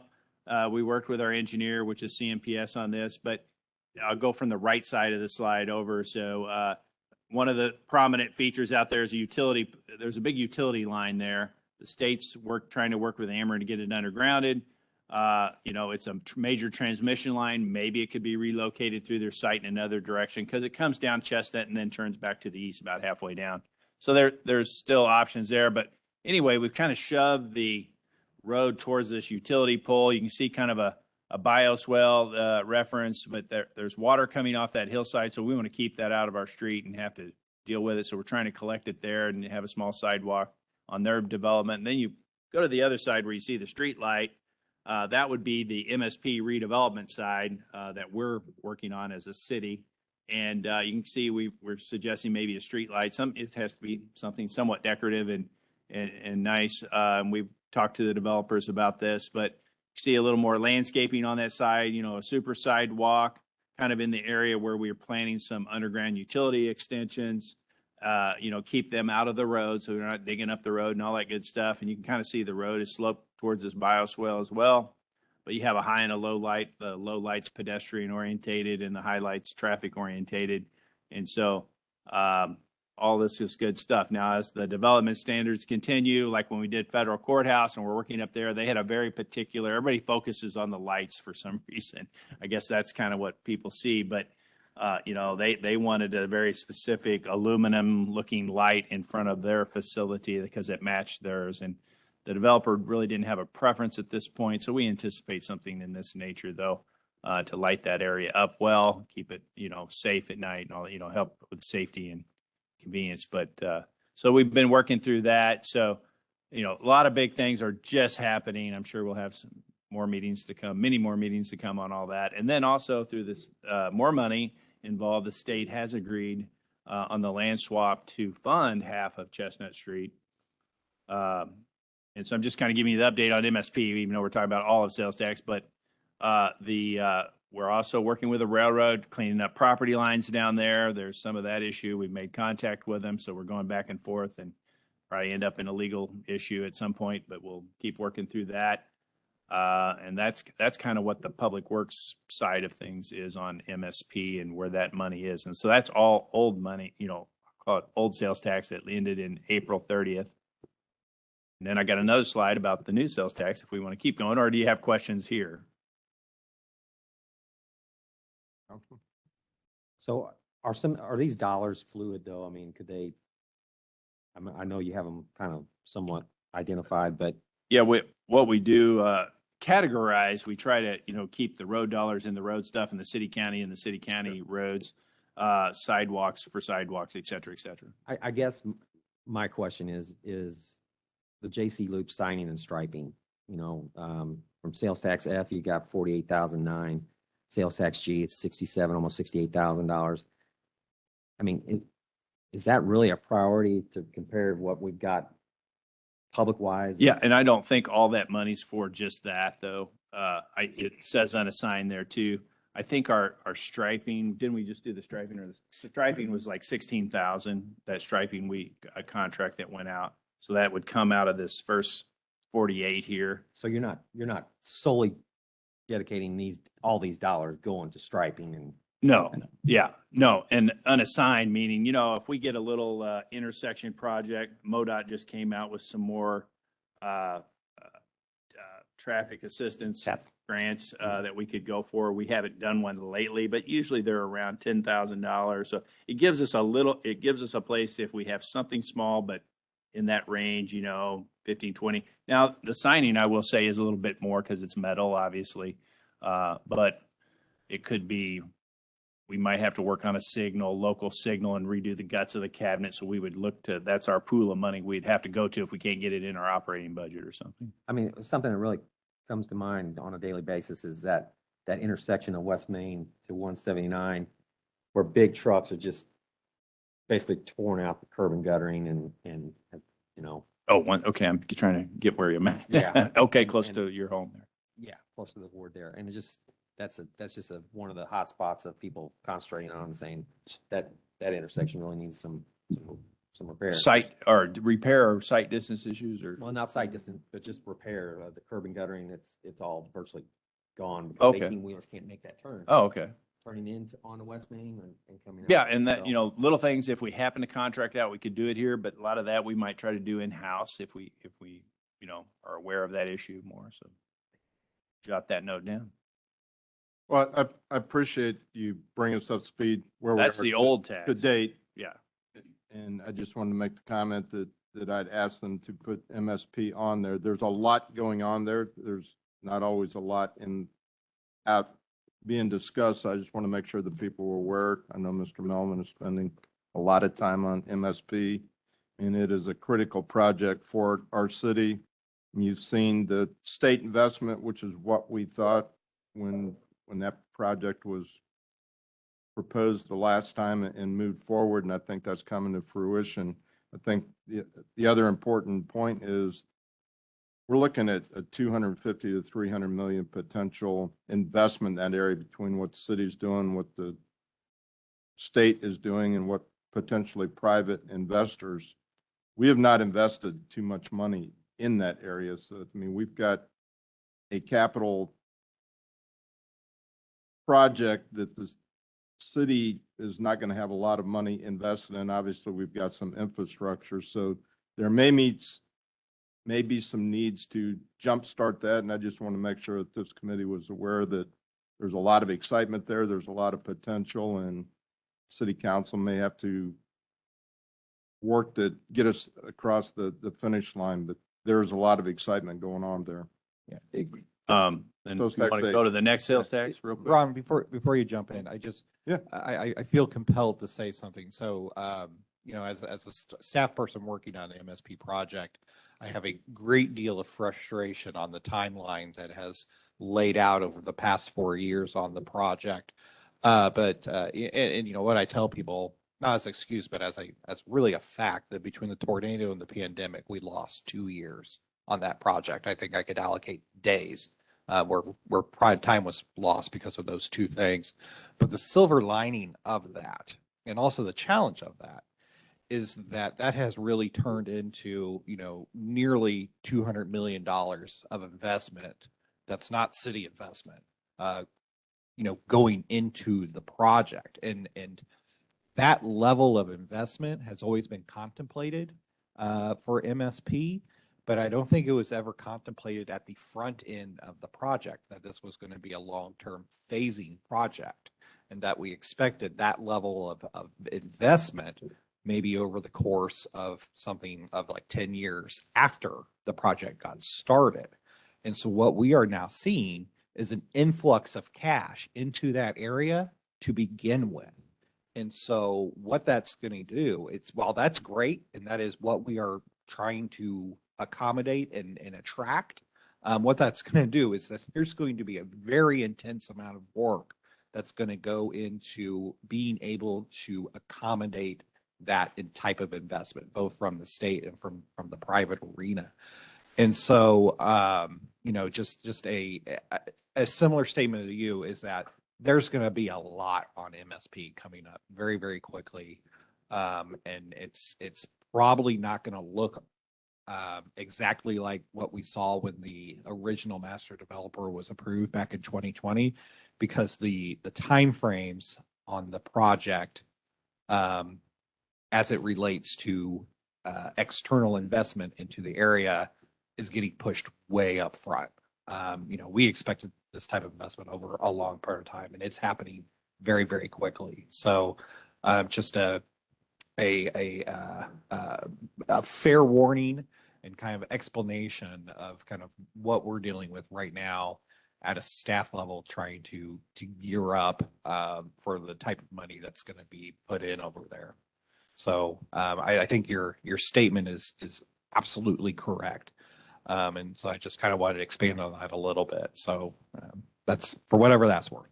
Well, and we made the comment at the East Side Business Association last week. We've got a potential of $750 million of investment from the Capitol to the prison, between what a lot of that obviously state complex, the Capitol complex and what the state's building, but the Capitol Avenue renovations, the convention center, the hotel, potential other investments. So it's exciting for our city.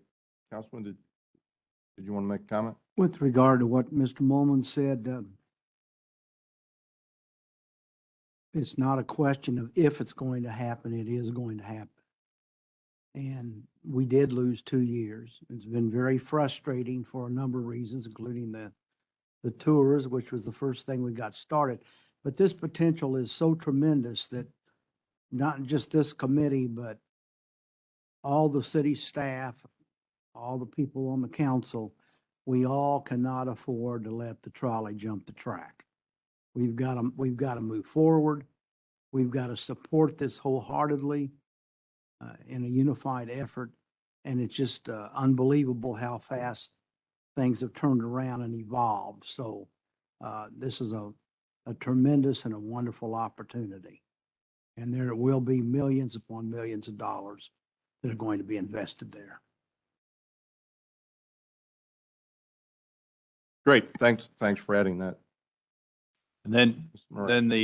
and so this is kind of the cash flow that we have started with on the new sales tax, which just started, not even 2 weeks ago. But the half year 2022 is that year up front, about $1.6 million there, distributed as shown. And then, right now it's level. What we do through the budget process, and even maybe after the budget process, if say we need, we see this project moving ahead, then we'll make a transfer. But in the end, we try to get back to the total numbers over here. We do get back to those total numbers and try to complete those in those various categories. Now, within those, there's all kinds of projects moving around. And like I said, the local roads on this particular one, I think we're at 300 over the 5 years, and you can see the various ones. But just real quick, I think a lot of people tend to focus on the city-county projects. I think you asked me to particularly talk about those. And so they're really in 3 areas. Pull that out. But basically, when we put this together about a year ago in March, we had a memo to this committee. We talked about the High Street Viaduct being one of the prominent projects in there. And I included both, David got me both in this thing. We won't go through them, but if you look through there on the High Street, we had 2 different analyses, those BEEP reports I'm talking about, which are Bridge Engineering Assistance reports that Bartlett and West did. One in 2010 said replacement was about $3.5 million.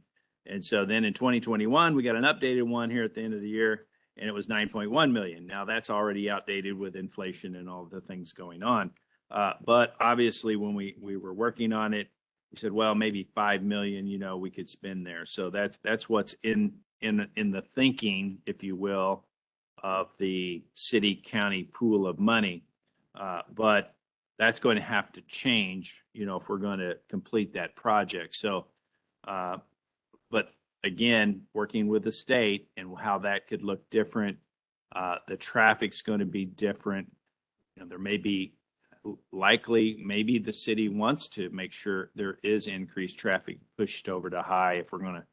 We can't really control what the state does. We tried to help them one time work on those, the Circle Road, and kind of do some work with some traffic engineers on that. And the recommendations didn't go anywhere. So So, you know, that's a process that we work through, but if they are truly going to eliminate a road over there and how that all works, I think you pointed that out earlier. You know, there may be some things we have to do up on Main Street to kind of, you know, facilitate people getting over to High or something like that. I just, you know, at this point, we don't know. There's a lot of money going to be spent there, obviously. And so sometimes a wait and see on that one. I see that one, you know, coming out, you know, 2 or 3 years now, once we get some planning from the state, and then we can work on ours. And it's functioning today. It's doing what it needs to do. It's got traffic on it. And so that's kind of that avenue. And then we can kind of determine, you know, if this is a biggest priority because of what the state's doing, we may have to move some funds out of these other categories and into that, or something like that could happen. I mean, we've done this in the past. And I wrote Scott an email about the St. Mary's development, you know, when that came up, another 200 plus or 300, whatever it was back then, $1 million development. You know, we had to sandbag a lot of things and move money into that because of that investment in the community. So, so to get that to happen with local roads and an interchange and all this other stuff. Yeah, just from looking at what you presented, it was unclear to me what the potential is for a partnership in terms of funding the viaduct, in terms of federal or state. Well, that's the other aspect of this. Thanks for bringing that up. This was all contemplated as the local share, you know, the 5 million, half being the county, half being the city. And so also, as I think we've talked about already at this meeting, you know, there's a ton of grant monies coming, and there's the typical grants we've worked through. There's actually in as regard to bridges, they have this BRO program, Bridge Replacement Program, through the state. They've doubled that and now allowed locals to get into it. Now, they haven't written the rules for that. They're doing that now. So we're always, you know, it's kind of a wait and see, but, you know, we could have a good effect there. Now, maybe for a bridge like this, it doesn't work, you know, it's too large or something, but with the parking issues and stormwater, there's other pools of money that DNR has in looking at, and we have been specifically listed, Jefferson City, about a levy option over on the airport side. Well, talking with the director at DNR, you know, he realizes that maybe some things have to happen on this side of the river too, to give people a comfort level we're not adversely impacting them in some way. And so that plays into this, and perhaps, you know, some of that parking does go away down there if they're looking at a garage, and we can maybe adjust the bridge. We can maybe make it plain Jane, or we can make it more of a showpiece for the community. It depends on what the council wants to do. And so there might be some options there. And so all of that is not materialized yet. So getting out too far ahead of that, I don't think is a good idea from my perspective. We should kind of wait and see what these federal programs are and try to start applying for grants through them for something like this. And so typically what we do as a staff, we would look at these 3 priorities, and then I didn't mention the second priority that seemed to be, or not in any particular order, just the second category was kind of corridor improvements, and then a third category was kind of economic development. And really both of those kind of matched the Monroe Street project at the time. And so, you know, that's a tie to the hospital to Wayne.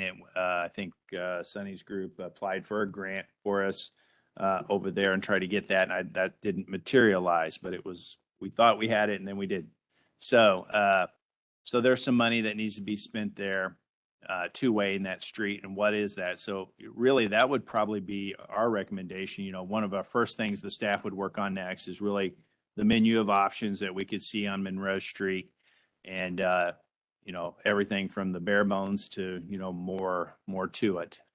You know, the goal was two-way traffic, but, you know, you got to accommodate pedestrians. We have a rock cut issue there, you know, where we blocked off the sidewalk, and really the signal there on Monroe Street, the ones that are just on the corners, that's the last, other than the downtown ones, that's the last one on those corridors that is not a compliant signal in today's standards. So they have to be mast arm and up overhead or whatever. But so we definitely want to work on that. So that we'll our thinking is, you know, we'll try to get that menu of things going, and, you know, with all these projects, we work on them and try to get them completed. And it's really, this goes back to your previous question, Councilman. Most everything you see in a sales tax is typically remodeling projects of existing infrastructure.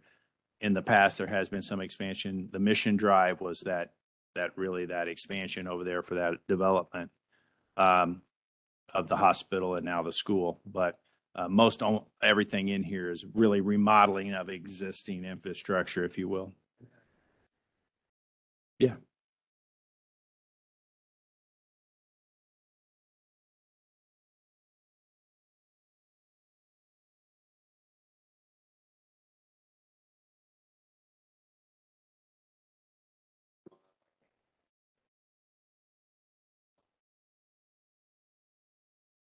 Is your mic on? Sorry about that. The Wildwood Extension is what immediately comes to mind as being a project that could be a growth project. And like I said, the county's already designed that, right of ways purchased, those kinds of things. And that, to me, that is a corridor for growth for the city of Jefferson, especially with the development of potential Dollar General anchoring there on C and 179 as well. So I think there's a lot of room for growth there, and I really would like to see how we can progress that and encourage that project along. All right. Thanks for, Well, then the stadium corridor, again, kind of go back to remodeling, is the third avenue that we started off with as a priority area for the city. You know, there's, I think, 5 schools and 2 medical facilities along this corridor we're talking about. There's lack of pedestrian accommodations, the lane arrangement's a bit disorganized. Some of the intersections have level of service issues or sight distance problems. We've done some studies on them in the past. So again, as kind of the third priority of that group that was established by the council and the county back when they did the tax, that was the third corridor to look at. So I would probably say that would be the last thing we do once we figure out the money for all these other things and get them completed. Then we kind of follow up with that. And if you'll notice, there's really, I haven't mentioned MSP at all because, our thinking was with the previous sales tax, we had those monies established and in those that I talked about just a minute ago. So there's quite a bit of money there. But as always, if there's some change in priority because of some big thing happening, the council in the past has had to shift these monies about and say, okay, we're going to delay that or do that some other time, or we just don't even want to do it or whatever. And so that's always a possibility, especially when you have all this federal money floating about that it's being put into the city. and the message on the viaduct is it continues to be a viable structure. It can probably be pushed toward the end of H if it needs I'm to saying be. kind of middle, Middle. couple years, I'd say once we'll kind of really feel in the next couple years, I think we'll get a really good feel for what the state is going to do with the capital or not. And then we can, as a community, make some decisions on what really needs to happen with the bridge. It could need expanded. It could need to be complete, a little bit different than it is today. So I wouldn't want to rush out and try to design something right now that just replaces what we have when there's all this activity going on right beside of it. And that's my recommendation anyway. And it, like I said, it functions for what its purpose is today.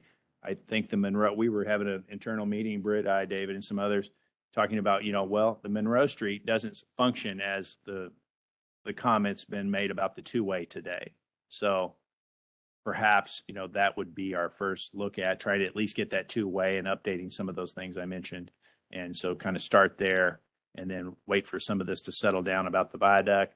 And then thirdly, that stadium corridor, we've talked about it. There's a lot of development along and growth and still other potential with the quarry sites and all that area that's open. A lot more can happen there. And so, accommodating that traffic. I see school kids, after school, they're doing their cross country from both high schools up and down this road, running in the grass, in the road. It doesn't look like a great situation from that avenue and our greenways right there that it ties to. So. All right, thank you. And again, I apologize for the time. We've got 3 or 4 other key items. Are we okay? Committee plod forward. Thank you. Again, there's a lot going on in this community. We just want to make sure this committee's up to speed on it because your input is very valuable. This should be a quick issue, so we will go to our code updates. Thank you, Mr. Chairman. Yeah, we'll keep it quick. Council passed a resolution in 2019 to form a committee to review the building codes and construction and maintenance codes. 2020, those meetings started, and then COVID kind of derailed meeting in person, so those were put off. Some staff changes, and we finished up that review earlier this year. 33 plus meetings, 16 plus industry representatives, developers, contractors, material suppliers, and staff. Reviewed 10 model codes from the building and residential codes to the property maintenance code. That committee recommended 9 for adoption that are included in the ordinance that was in the packet. Actually, it's the 7 ordinances in the packet. And then the 2 standing review boards are electrical and plumbing review boards. They take a look at their code every year, see if there's any changes they want to make. And since the codes kind of come as a unit every 3 years, they recommended adoption of the new along with the 10 that the committee reviewed. Of that 11 codes in that packet, the 1 new code would be the energy conservation code. That code impacts insulation and energy usage requirements in commercial buildings, which would include multifamily. Other than that, the other 10 codes are all codes that are currently adopted by the city. So we would just be updating from the 2015 version to the 2018 version. And I'll stop my summary there. If you've got any questions, I'd be happy to try to answer them. Questions? I don't have a question. I only was able to go to a couple of the meetings, but I just want to thank you and the volunteers who contributed to this. It was just a lot of work from a lot of different people over time, a lot of detailed stuff, great discussions, listening to these experts in these areas. So just thank you. Appreciate that. Yeah, I think we had a really good group of volunteers that really tried to consider all sides as they went through the updates to the code. So the action you need is for us to We'd be looking adopt for- them and push them forward to council? Yes. Second. Motion and a second. Any other comments, questions? All in favor? Aye. Any opposed? Great job. Thank you very much. All right. Quickly, old business, Howe Street. We've been talking about this and it had kind of taken a back seat. We as a committee asked staff to go back and take a look at it, which they did. And they brought some numbers forward to us, which I think surprised a lot of people. Had an opportunity to talk to Chris Yarnell, whose firm got or would have been awarded the bid if we proceed. And, you know, I feel very comfortable that the numbers that have been proposed to us are probably low number. The bottom of the range is probably not going to be any less than that. As the committee is aware, I put that ordinance on the informal calendar at the last city council meeting. Since then, we've had additional comments. It seemed like a lukewarm reception for proceeding with that project because of the proposed cost. Again, I apologize to Mr. Yarnell. I mean, I know it takes them time and money to put those proposals together. I mean, I think we were somewhat warned that this was going to be an expensive project. There didn't seem to be a lot of excitement from the community wanting to invest the dollars there.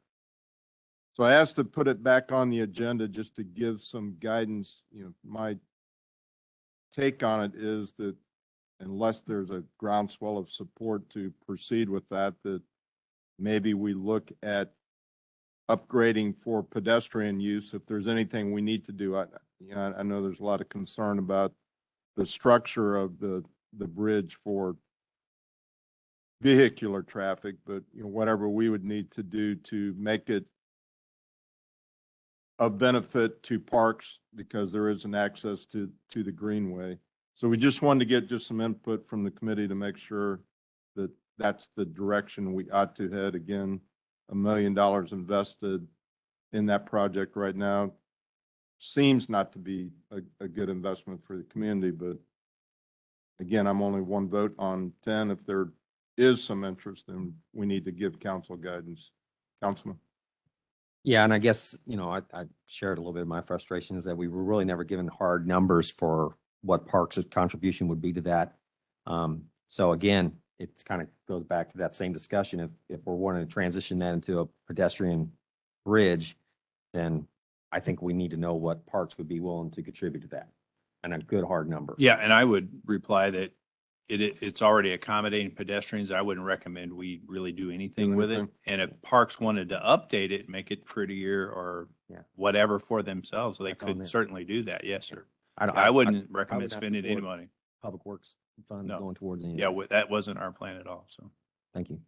and you can, as a pedestrian, walking, bicycling, whatever, you can get across that bridge, and as it is now. And so, we were just talking about traffic. And of course, when we touch these things, then we got to bring them up to standard. So we know there's a greenway, so we would provide access for pedestrians.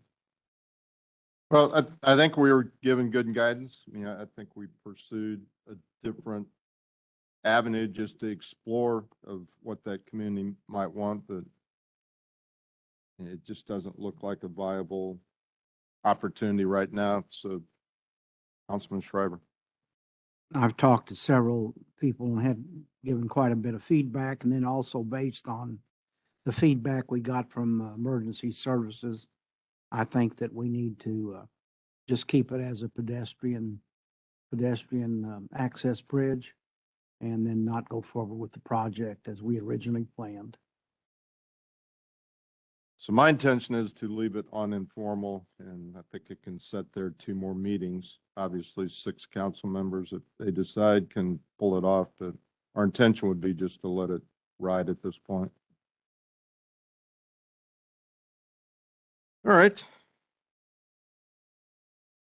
Mural code amendments. It's been on our agenda. It looks like patiently waiting for 2 hours to get to the Not a problem at all. Yeah, I know it's appeared in front of this body in the past. I can give try to keep it brief overview. It is a code amendment that was initially put forward by the Cultural Arts Commission. So they saw certain amendments to the mural code that they thought would be an improvement to the code.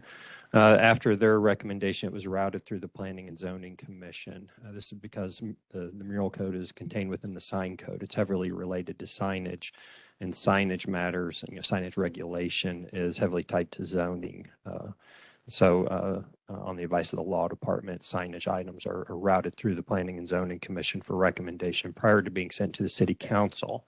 So when it appeared at the City Council, they remanded it to this body for some additional review and discussion.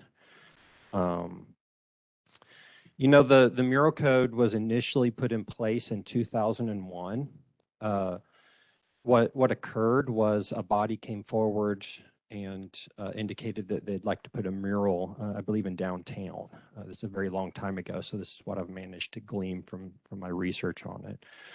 There were no regulations regarding murals in place, and so actually a moratorium was put in place for 6 months, prohibiting all murals until standards were put in place. And so staff drafted those standards, and they were adopted by the City Council in, I believe it was September of 2001.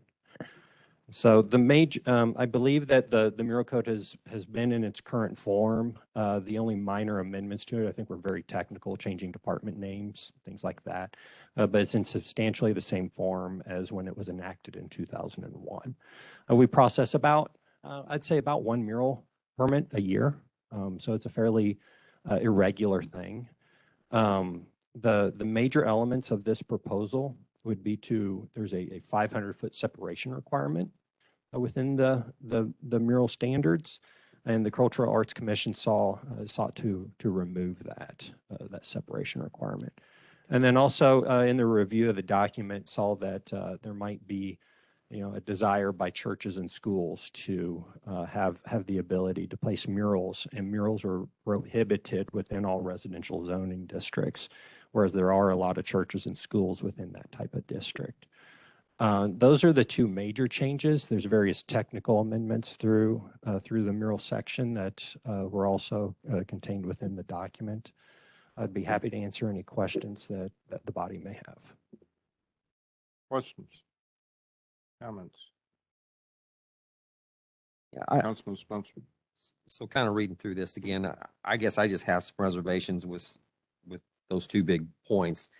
I would, if we want to push this to full council, I'd like to offer, make a motion to reinsert that 500-foot distance line and to remove the churches and schools allowance for the murals. I'll second that. All right, we've got the original recommendation on the table, and you're making a motion to amend Amend that. those two sections. And we've got second comments on that amendment. Councilman Kinman. Sorry. I mean, I understand that. I mean, and I'm in back and forth with it. I just, at this point, I don't know if I'll agree to those amendments. And I think, I don't see the issue with the 500-foot. I don't see that issue. So.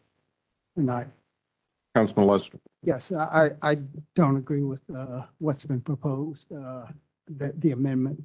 I think this was reviewed by the Cultural Arts and by Planning and Zoning. And this was discussed at each of those by those bodies and recommended. I don't see the 500 feet makes any sense. I mean, we have murals that are closer than that, and you can't even see the murals from one to the other in that area. And certainly I understand, with churches and schools that they might want to have a mural. I think the changes are good and appropriate and really more in line with what other cities have for murals. So I will not be, I'm for the changes as proposed originally. Mr. Chair, I Yes. apologize. I failed to mention the Parks Department had done some research regarding separation distances. They looked at a fairly lengthy list of other communities and the regulations that they have in place for murals. And so that research is contained in the packet. So I apologize. I didn't reference that as conducted by the Parks Department. Amy had to leave the meeting really. So. But they were unable to find any other communities that had separation distance requirements, so that type of regulation. So we're fairly unique in that regard. Were you waiting because you want to make a comment?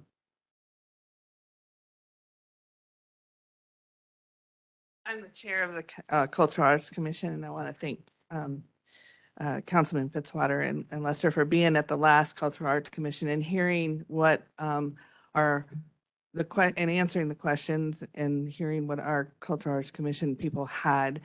We feel that there has been a study and we're working on an economic study, and there's an economic impact that happens to our city with public art in an effect of that. So having the public art or murals and all of this, and we have no regulations at this point, just FYI, on any 3D art that goes out there. But yet we do on this. And the reason that this code ordinance is in place is to make sure it's not a sign, and there is still a governing body that looks at it and decides whether it's approved or not. So we're only allowing the application process to happen by removing that 500 foot or allowing the schools and the churches to do this. We are doing that to allow the application to actually get to the person, because right now we can't even put it forth if it's within 500 feet or it's a school or public, a church, it can't even be applied for to even do it, to go in front of the process that approves that mural. So it's not like it's going to be all of a sudden there's murals every 2 feet from each other. It's allowing that application process to go through the process, even if it's within that. So our Cultural Arts Commission, I've been on it for 4 years now. This started before I got on it. So they're really involved in wanting this to happen. So. And I appreciate that. And I guess, you know, I try to look at it from a long-term perspective and try to put the homeowners and the residential areas, you know, kind of put their perspective on it. And, you know, we're not even enforcing the codes that we have now. I mean, we already have a mural that's in violation. And so I think I just feel more comfortable with keeping these restrictions in place from my personal perspective. But thank you.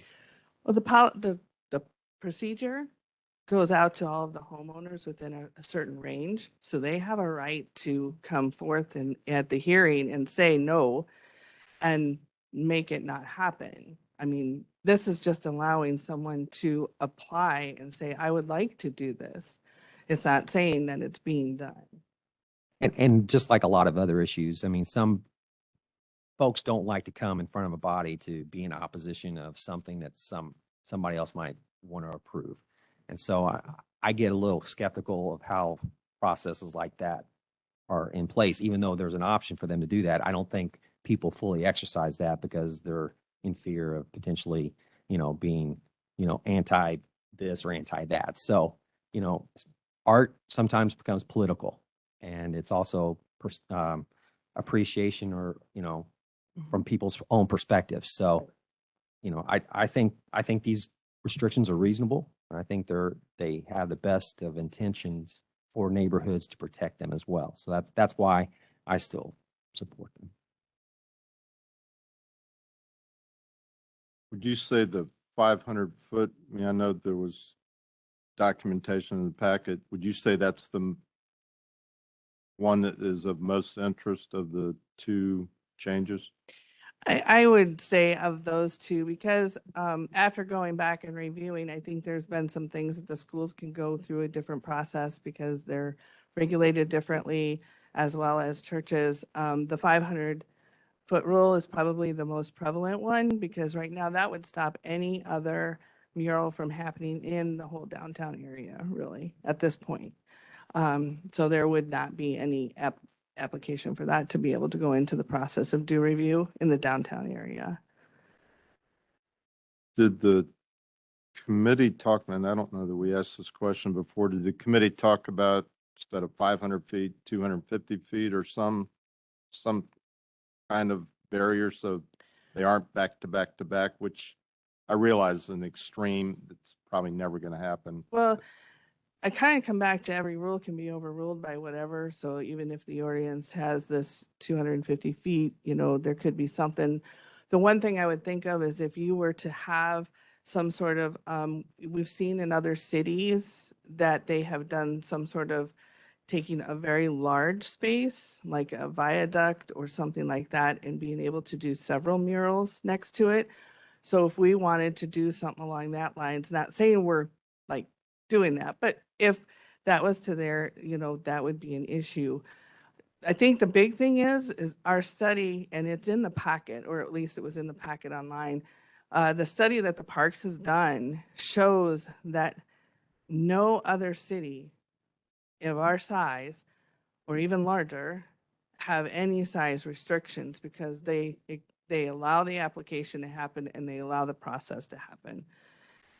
Doesn't mean that they allow every mural that gets applied to go through. And part of the process is to determine whether it's a sign or it has a political content or that kind of a thing, you know. So because that's part of the process.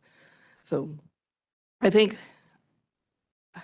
it'd be better than nothing, but I think we would be really hindering ourselves as a city if we do that. There's a big economic impact for that, you know. So. They did include that information in our packet. We've got amendment on the desk. Did you have any, I'm sorry, did you have any other comments? I appreciate you coming to the microphone. Left me. Yeah, I know, I saw that, that section of the room just, guess they have other lives. We've got the amendment which completely takes it out. I don't know if there's any interest in amending that. If not, we'll vote on what's on the table.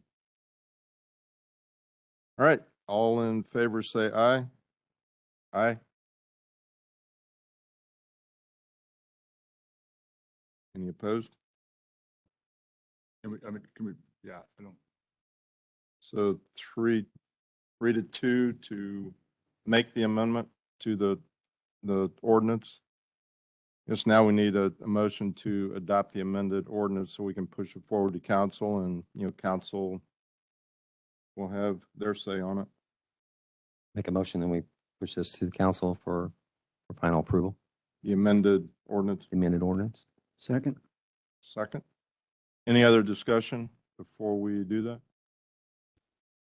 All in favor, say aye. Aye. Any opposed? Any abstentions? All right, council.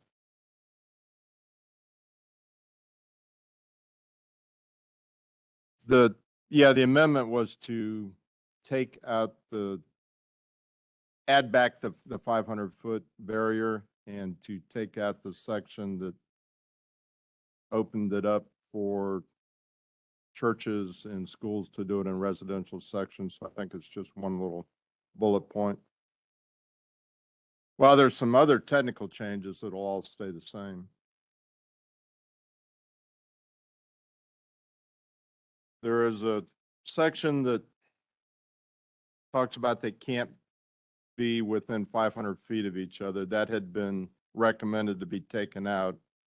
So the amendment was to add that 500-foot barrier back in. And then on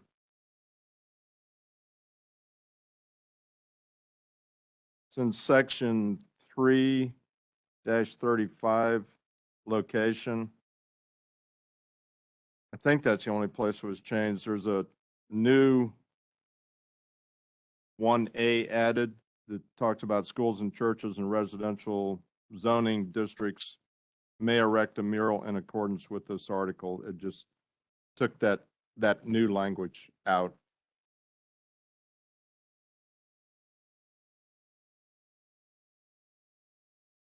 Everybody clear on? And again, that will go to council, and we appreciate all the work that's been done on it. Did that answer your question? It added one section back in that had been struck out, and it took out one of the new sections that had been added. But all the other technical corrections, everything else is as was proposed. All right. 5, the individual is not going to be here, correct? So that will be at the next meeting, and you're aware of the individual, so. I think we're down to the last item. An update. Good morning. I will try to keep this brief. It is still morning. I mean, that's a positive.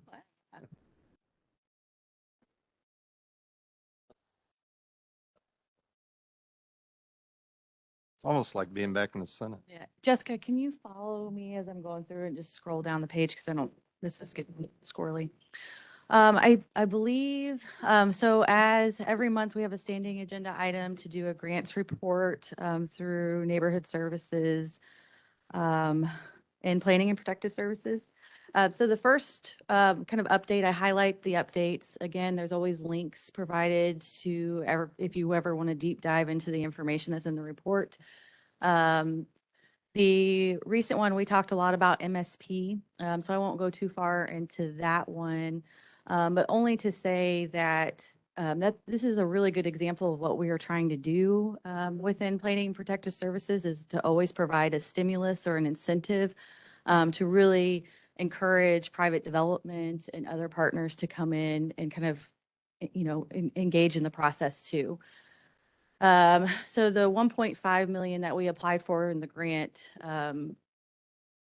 stimulated some of those other activities. We had 2 federal agencies call us right after they announced the award, wanting a seat at the table. So federal partners, state partners, private industry are all interested in that. And that's kind of an example of exactly what we're trying to do when we go after some of these grants. Jessica, do you mind scrolling down? The next one we have is kind of again, a partnership with the Mid-Missouri Regional Planning Commission and JC Rep. The RPC received CARES Act funding. We originally were going to get 30,000 and then we kind of leveraged it up to 70 to do a broadband infrastructure plan. And that will maybe, once we get that plan in place, which the RFPs have went out, once we get that plan in place, what that will do is truly identify where we have broadband infrastructure needs. And if we're one of the first communities to do that, it helps kind of that tech industry and economic development come into town because we're already built out. Can you scroll down, Jessica, please? The next highlight. The other project that we're really working on within our normal entitlement CDBG funds, we have shifted from down payment assistance because we have met our 5-year goal. And so we've shifted some of that funding over to the Adams Hickory Street Sidewalk project. So currently we're contributing roughly $313,000 of community development block grant funds to that specific project. We also have our impediments to fair housing plan is a required document that we have to update every 5 years. Year 5 is next year. So we're working with our current consultant that's doing the housing needs assessment, which should be out any day now. I know I've been saying that month after month, but really hoping it's this month. So we can do a change order to that contract and save some funding by just piggybacking onto the already existing contract. The next one we're going to talk about is the CDBG disaster recovery. The State Department of Economic Development has pushed our deadlines back once again. So our proposals are now due July of 2022.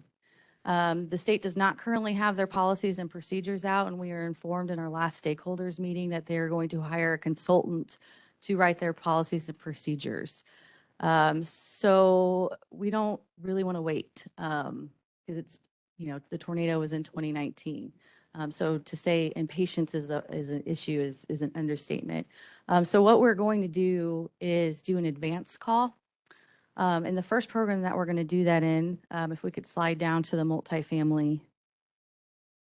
The first program that we're going to do an advance call for would be the multifamily new construction and multifamily rehabilitation. The maximum request for the rehabilitation of multifamily would be $1 million. And we are working on figuring out what the sweet spot is for the new construction. But the reason why we want to put this program out first is the Missouri Housing Development Commission also has low-income housing tax credits, home funds, other incentives that these developers could layer onto. And we know that that's always due at the beginning of October. So we want to make sure that we have those developer projects identified at least by July or August. So that's the timeline that we're looking at. And we're looking at putting within that budget close to 5 million within the multifamily category.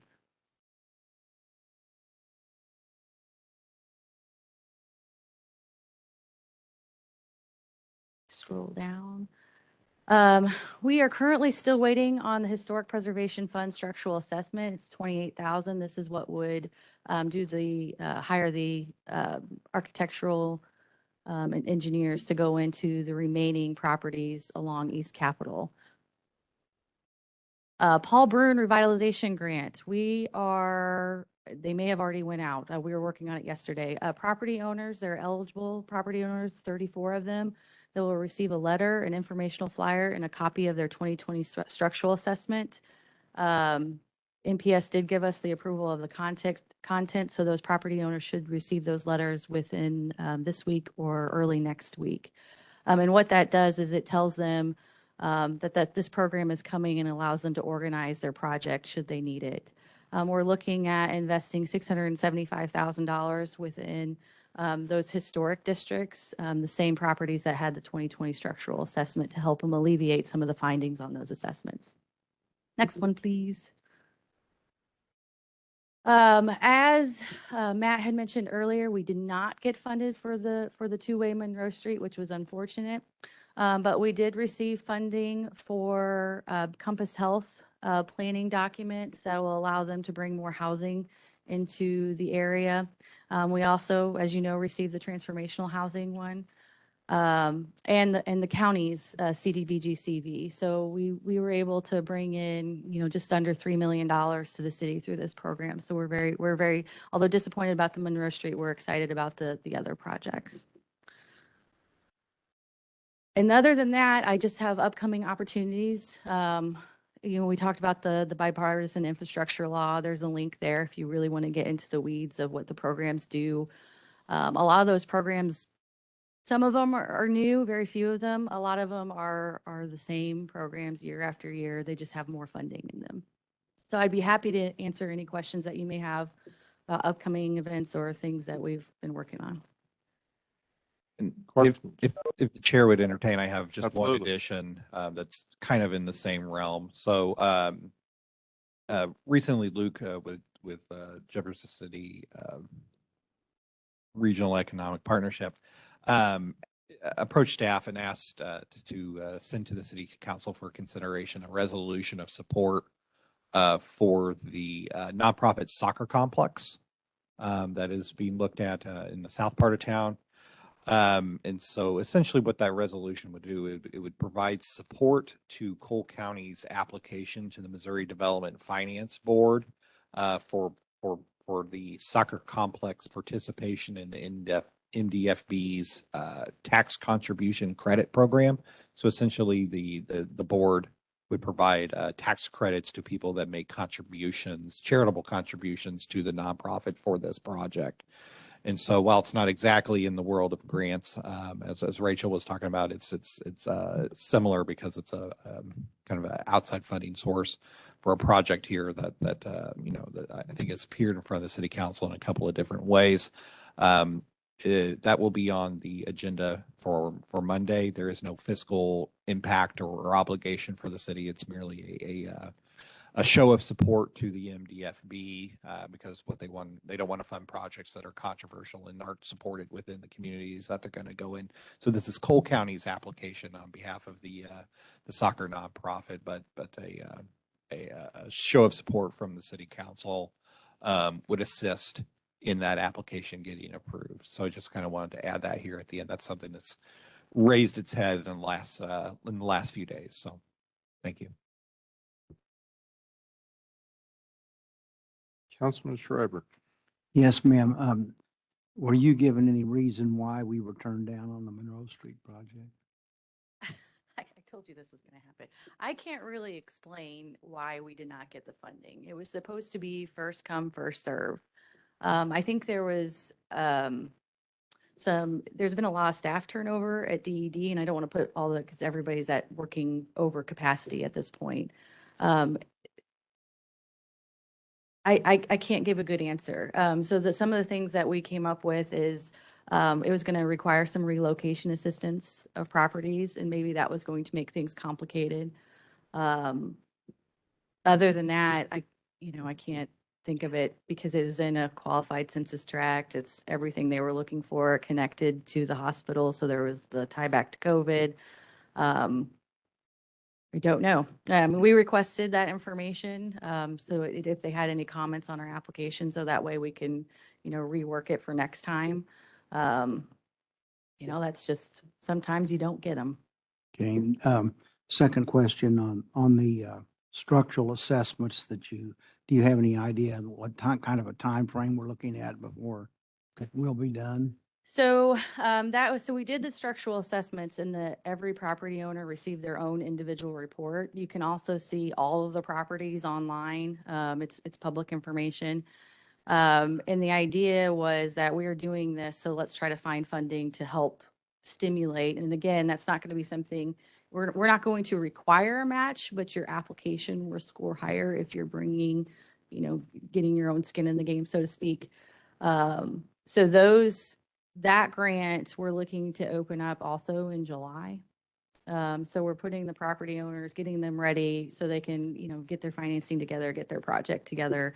And then we'll open it up, and we're looking at 3 to 5 projects. The maximum request is 250,000. Thank you. Councilman, what was your question regarding the timeline on the structural assessment for Capitol Avenue? It was for the ones that she said they were waiting on for Capitol Avenue Oh, and then I'm sorry. Adams Street. Too many Adams structures. Street. The contract that was approved at the last council meeting, I believe they have stated that they would be 8 weeks before we get a report back, and that's sort of on the first batch, if you will. This grant has to be completed by August 31st, I believe, when we were awarded it. So it has a deadline pretty quickly too. Yeah, and we do know that it's been approved. We're just waiting for the paperwork to come in. Looks like all the questions. Thanks. Right. And just one more little note.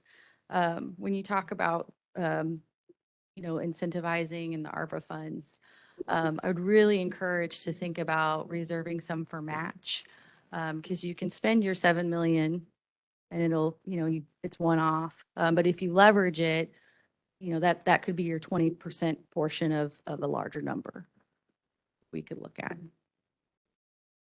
And that is all I've said. Good, thanks. I do believe we've hit the bottom of the agenda.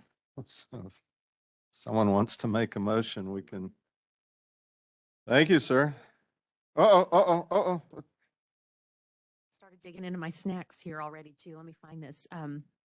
I was going to mention that for the city performance review scope development committee that was talked about at the last council meeting, that if anybody wants to, if they're interested, any citizens, they could send an email to Jennifer Sakanik. So her email is jsakanik, so JSUCHANEK @jeffersoncitymo.gov. That's all. Thanks. And I see promoted on the city website too.